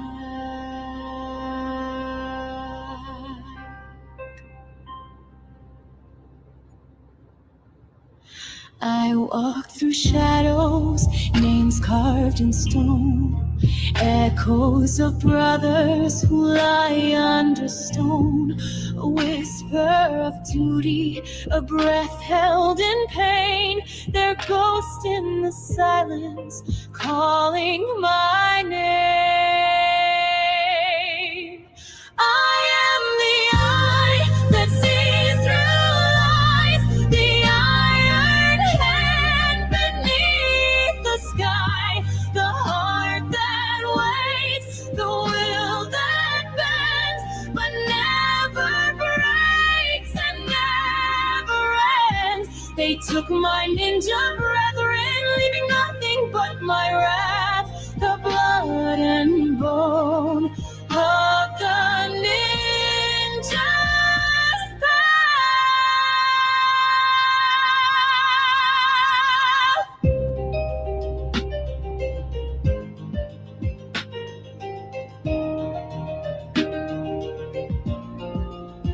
From LA's fire to Arashikage's flame, I was born with silence carved in my name. Red blades in mourning, blue steel tears, a life of service, a soul with no fear. Kamakura, nunchuck, quick kick, gone. 2 were my brothers, 1 my bond. They stood with me, now I stand for them. No signal out, no help to send. Just a blade, a vow, and a mission to end. I am the eye that sees through lies, the iron hand beneath the sky, the heart that waits, the will that bends, but never breaks and never ends. They took my ninja brethren, leaving nothing but my wrath, the blood and bone of the ninja's path.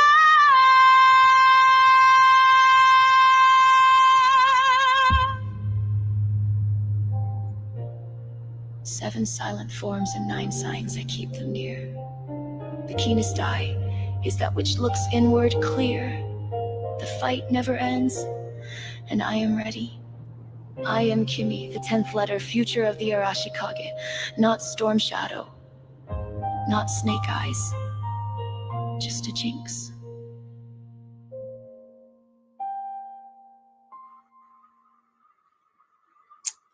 And that was Act 1, Scene 1. Now, what you saw there is really just the raw footage. There are some tweaks I'm going to make to it. Like I'm probably going to animate the background in the car so it looks like she's driving. Like I said, if you watch the one we played last week on Logan's Overwatch 2, yeah, I made some tweaks to that as well. So, you know, that's where we're at with that. Yeah, music back on. I'll chat a little bit. Next up on Joe Takes next in a week, because we're gonna have one every week all summer long for the next 10 weeks, actually, or 9 weeks. There's like 9 more weeks. There's 10 parts altogether. Besides the preamble and the finale. The finale will be on an episode of Logan's Overwatch. But each Joe Take will contain a little video like that for each character as they enter the storyline. Next week is Shadow Tracker. I'll be doing Joe Take on him, which there's not much information on Shadow Tracker, so it might be a pretty short episode. However, I'll look for some stuff and see what I can find on Shadow Tracker. I do have the classified figure. I do not have the original, the Pursuit of Cobra figure that came out in 2010, 2011. That was something I wanted to get, but that one you could not find anywhere. I didn't order online yet at that point, so I was just relying on finding stuff in the stores. And I got most of the Pursuit of Cobra line, but definitely not Shadow Tracker. I never saw him in the store. If I'd seen him, I'd bought him. But that's where we're at. So yes, next week, Joe Takes 62 will be Shadow Tracker. We'll have Act 1, Scene 2, Predator in the Pines. And I've already shot that, and it's pretty much ready to go. There are some tweaks I'll probably make to it between now and then. I've already tweaked it a few times, but I'm going to try to get a scene filmed every week, and I'll try to be ahead like I am right now, and so we'll be ready to go at that. When I've got it all together, when I got it all done, I will put it all together and edit the crap out of it and put it into a feature-length movie and have some fun with it. So I hope you guys are enjoying it, and I hope you enjoyed my take on Jinx, because that's my take on Jinx. And on that note, Logan out, my friends.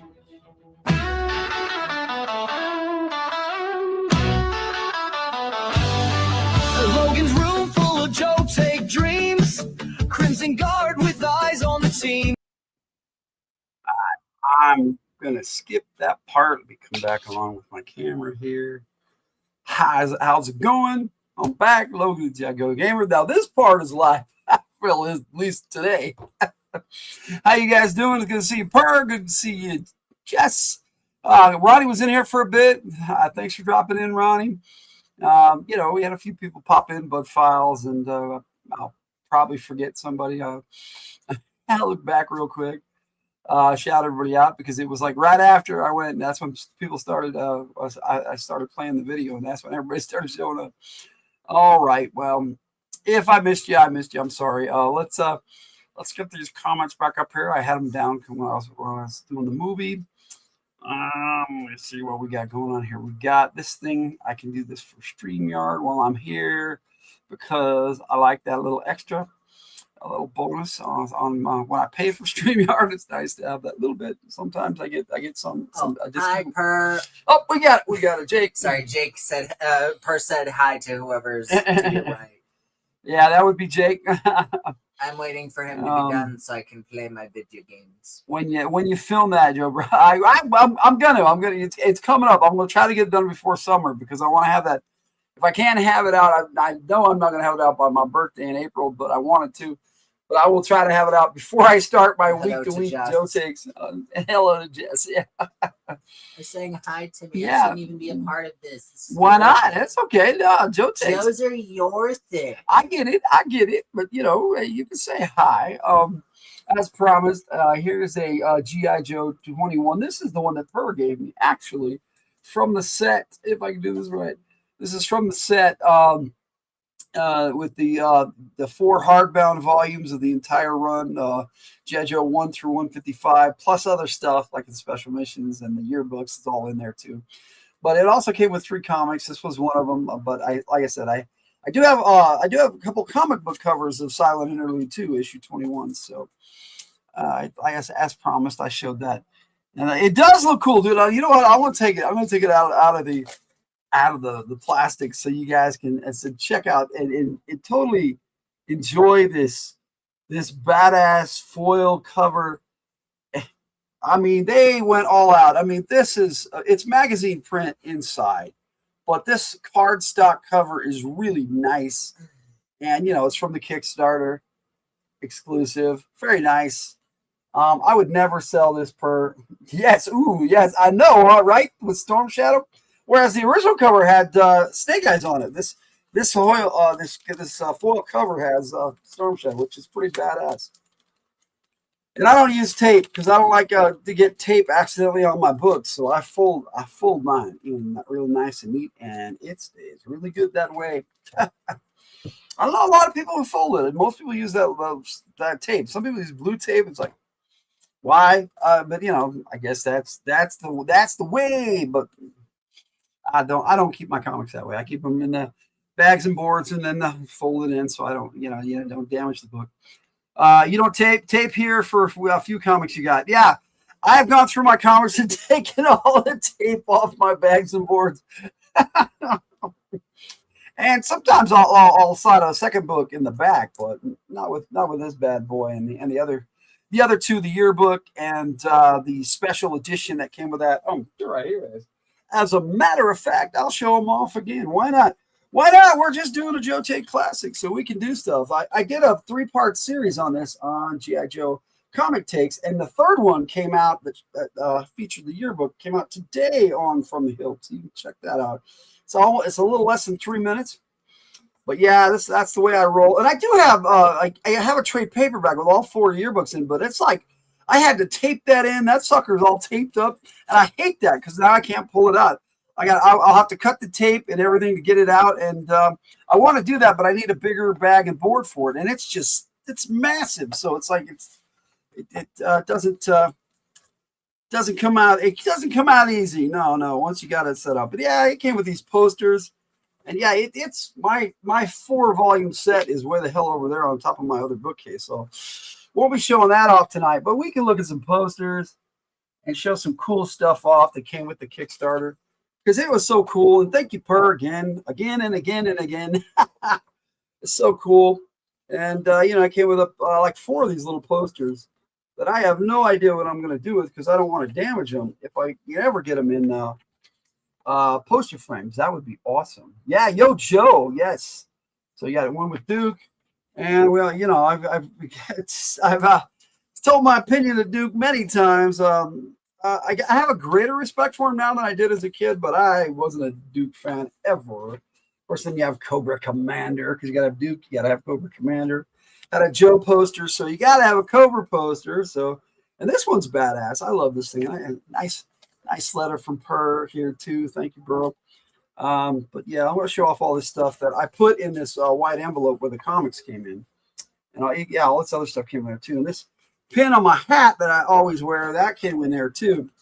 But yeah, let me see here what I got. My trading cards, I gotta find them. I think they're up there with my 4-volume set, but I don't know. They're not in here. This is my letter.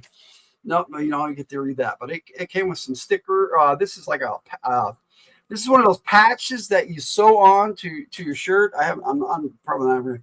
This is for my button. Boop, back together again. And then, a sticker. This is the sticker.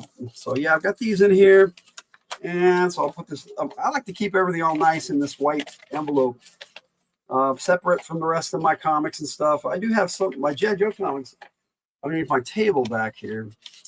But you know who has to make a cameo? It's this gentleman right here, Gung Ho Joe. There he is. He's here. He's there on my mantle. And on all my Joe takes, Joe takes, he's in there. Let me open this up. This got a little sticky on this plastic, and I'm gonna show off these things because they're really cool. This is a black and white print of G.I. Joe 21 style, you know, another version of it. It's really cool. One of the comics that Larry Hama put together. That's Larry Hama art right there. He's a pretty cool artist, but yeah, he mostly just wrote the comics. Yeah, you still have that? You love it? Yeah, me too, dude. I appreciate it. I am still enjoying it, man. Okay, let's see here. We'll show this. This is the cover of 21 on cardstock. Little nice poster, like a greeting, like a postcard size, and then the color version of that black and white print, really badass. And then my favorite that I keep on top, the Baroness, dude, that's awesome. So that's everything that came in that set except for the trading cards, which I did a video on that, so you guys can check that out. You check the trading cards out. It is badass, dude. Everything that came in that set, so badass. And like I said, I'm gonna do a deep. I still want to do a deep dive on the comics, and just check them out and do a comic take on the hardbacks. But I can't do it in a 3-minute video or in the vertical size, the 9x16. I got to do it full widescreen, dude. So it's gonna be a special one. It is incredible artwork, dude, and I love it and I appreciate it. And I'm gonna slide all these back in the envelope to keep them all nice and neat. And I'm gonna make sure nothing else is in there. No, I looked at everything, so everything but the comics and the trading cards. But like I said, I opened the trading cards in a video, so there we go. I keep them all nice and neat right here in this envelope. Oh. And because I appreciate it. Let me get some music on because we're gonna be chatting a bit.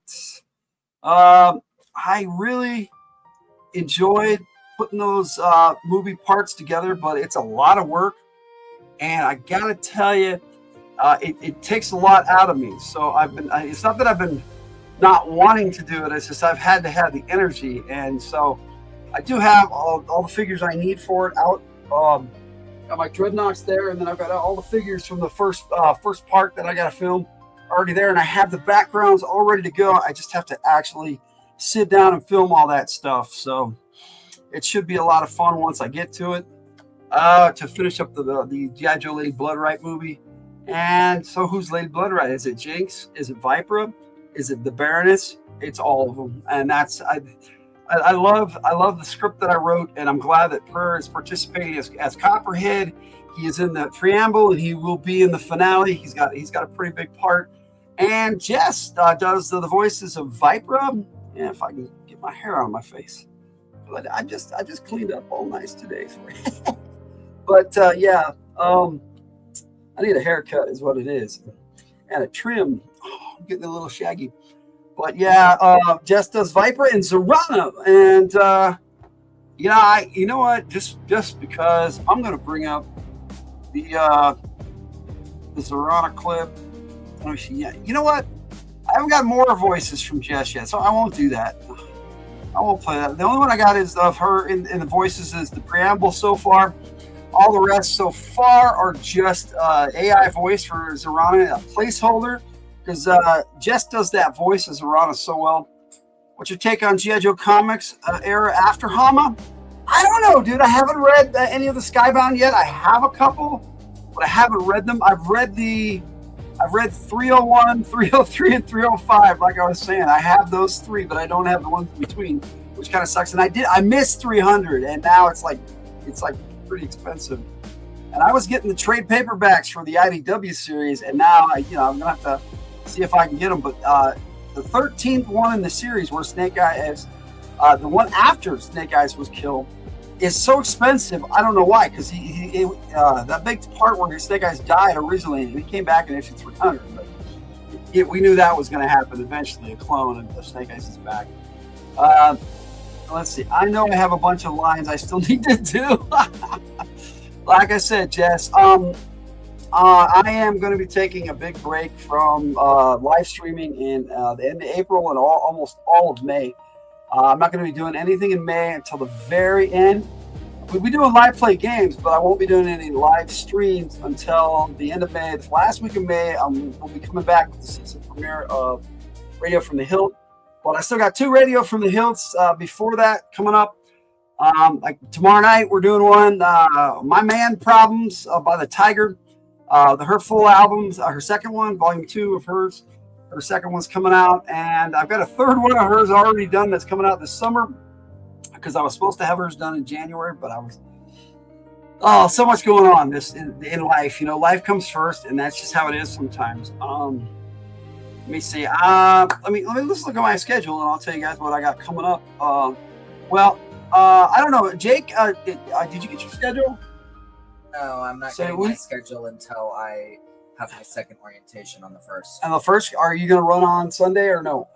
I can run on Sunday. Okay, so apparently Isle of Dragonhead is on for Sunday. Jess, that's pertinent information for you and Ray. So we're doing Isle of Dragonhead on Sunday, and on Monday I'm running a mag game, military action game. Like I said, tomorrow night is Radio from the Hilt. And I actually have 2 full albums I'm going to share with you. Just like last time, I had the Star Trek Attack from the Hill. That was a bonus full album. So I got 2 full albums I'm playing tomorrow night. The other one is for our disaster theme. I ended up doing a full album for you guys. It's a cinematic video movie, basically not a movie, but I mean it's one video after the other, and everyone continues right on into the next one storyline. And they're all their own songs and they're all their own music videos, but when I put them together into a video album, it looks pretty nice. And I'll be actually playing the video album tomorrow night instead of playing each clip one by one, and we're going to try it like I just did with Joe Takes, and I played the video right off YouTube. I'm going to do that from my I have them as members only right now, and I'll just play the entire video album, blam, for both of them.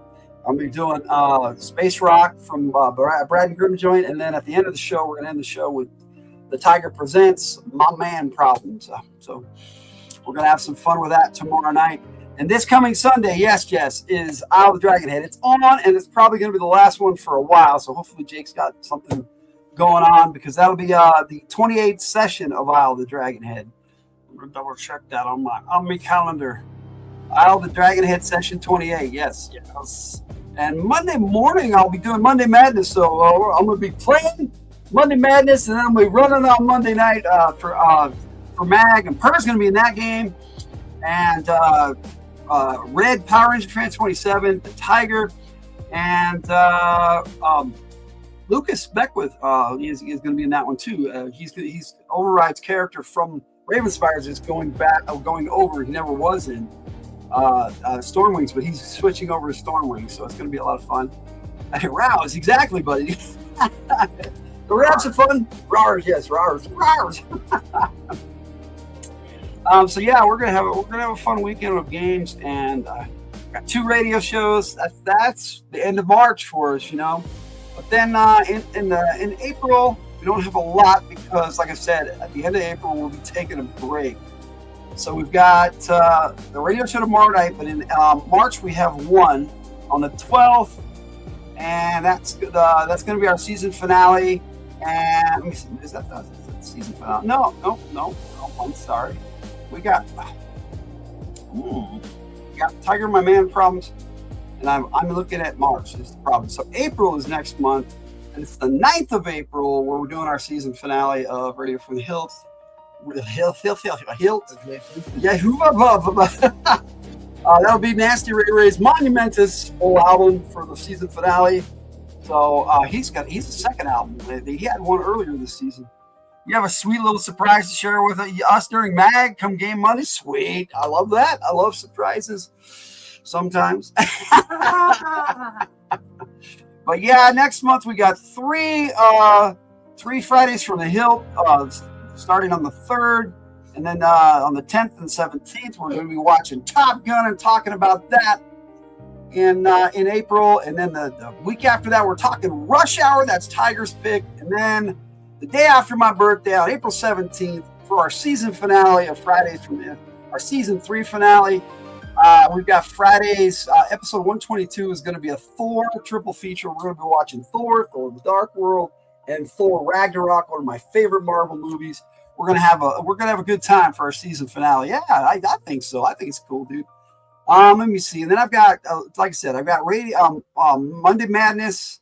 The next 2 Mondays in a row. One on March 30th, this coming Monday, and then the Monday after is Easter Monday. The day after Easter, I'm going to do a sunrise special.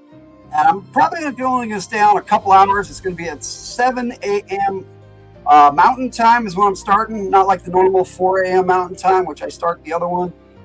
So I'm going to have one at 4 a.m. on at the end of March here on Monday, and then the week after, the first Monday in April, I'll be doing one starting at 7 a.m. And then when the new season comes back for that, and that's the season finale of that too, for radio, Monday Madness Radio from the Hilt.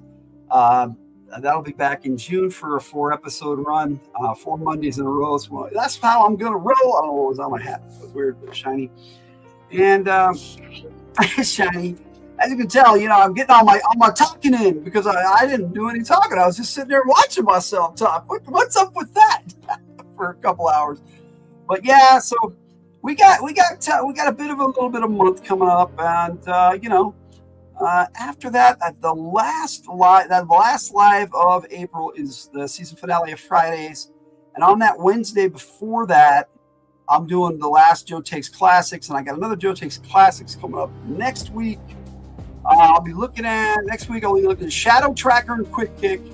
They're the next in the series, and then 2 weeks after that, on April 15th, for the season finale of Joe Takes Classics, I'll be looking at Night Creeper and Falcon with Coral, because Falcon came with Coral in a 2-pack. She's basically a Scarlet figure that was Action Force, but she's a blonde. Same figure, same design. They used the same figure and everything for the Night Force. She's a blonde. Yeah.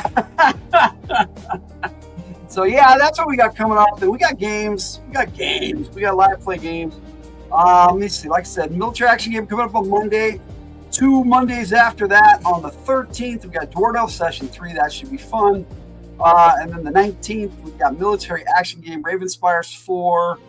And then the Sunday after that, those guys on Sunday, Charcoal Gate for Carnage Session 24, and then a military action game which is basically another Stormwings Session 4. So we got 2 Stormwings games coming up, and that's April. That's April.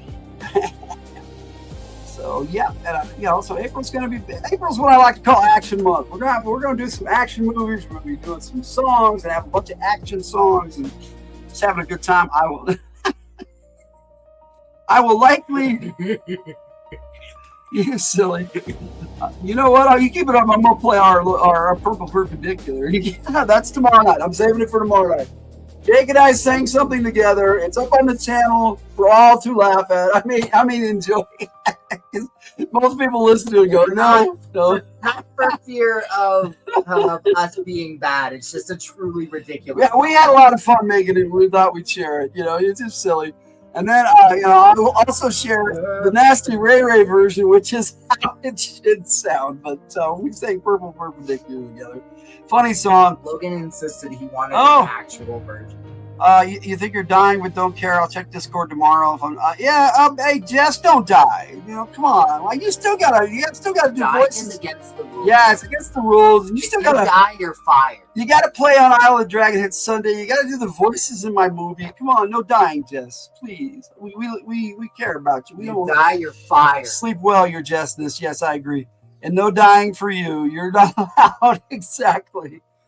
We love you, Jess. Don't keep good care of yourself and have Ray take care of you.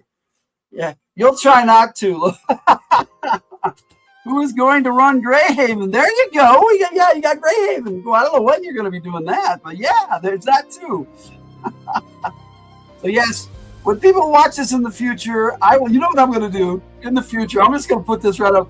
So in the future, it's gonna. If we see this again, video is not live, but I am in the chat.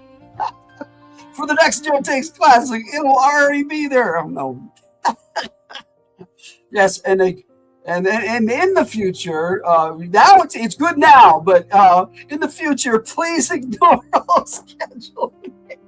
Because we do live streams and we like to tell you what's coming up. Keep your chin up, Jess. Yeah, definitely, my friend. All right, I think I'm about talked out.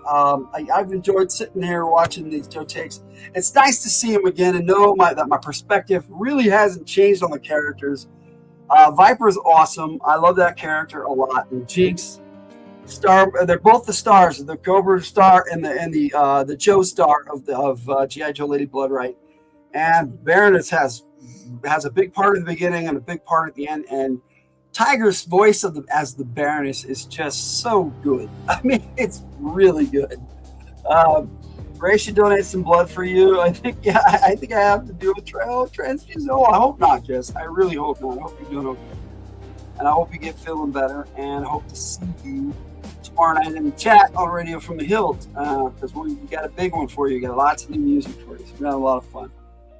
So this has been Joe Takes Classics episode. I got to look it up too. It's episode 18, Jinx and Vypra. So we got episodes 19 and 20 coming up in April.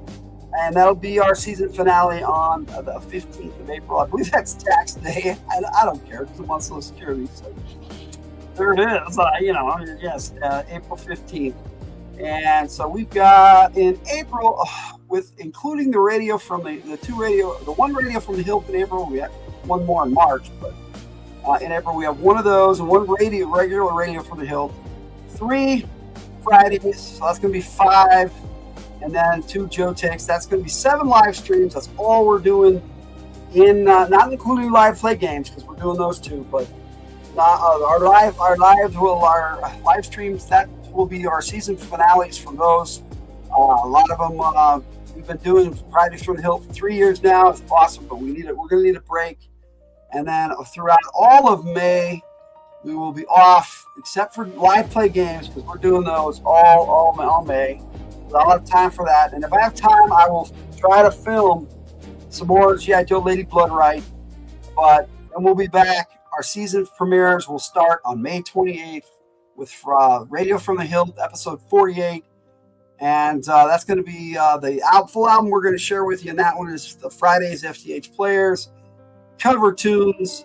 So basically, I took a lot of my original songs by the individual artists, and they redid them with the Fridays FTH Players, and I remastered them all and made nice videos, and it looks pretty cool. You'll probably be there, not sure about songs. Oh, don't worry about that. Yeah, I've got some for you already. Raise your door. Yeah, so I hope that you're feeling better tomorrow, Jess. And there we are. It's Joe Takes Classics 18. I hope you had fun. I hope you enjoyed listening to me ramble and listen to my takes on Vypra and Jinx. Love both those characters. 2 femme fatales for you tonight. We did this. It's all done. And now it's time for Radio from the Hilt tomorrow night. So we'll see you next time, my friends. I'm going to play with a Joe Takes outro so I can put end bits on them without having to worry about anything. And we will see you tomorrow night on Radio from the Hilt. Now on GI Joe Gamer channel, we just got the Joe Takes. The rest of that is going to just be on From the Hill. Now, my friends,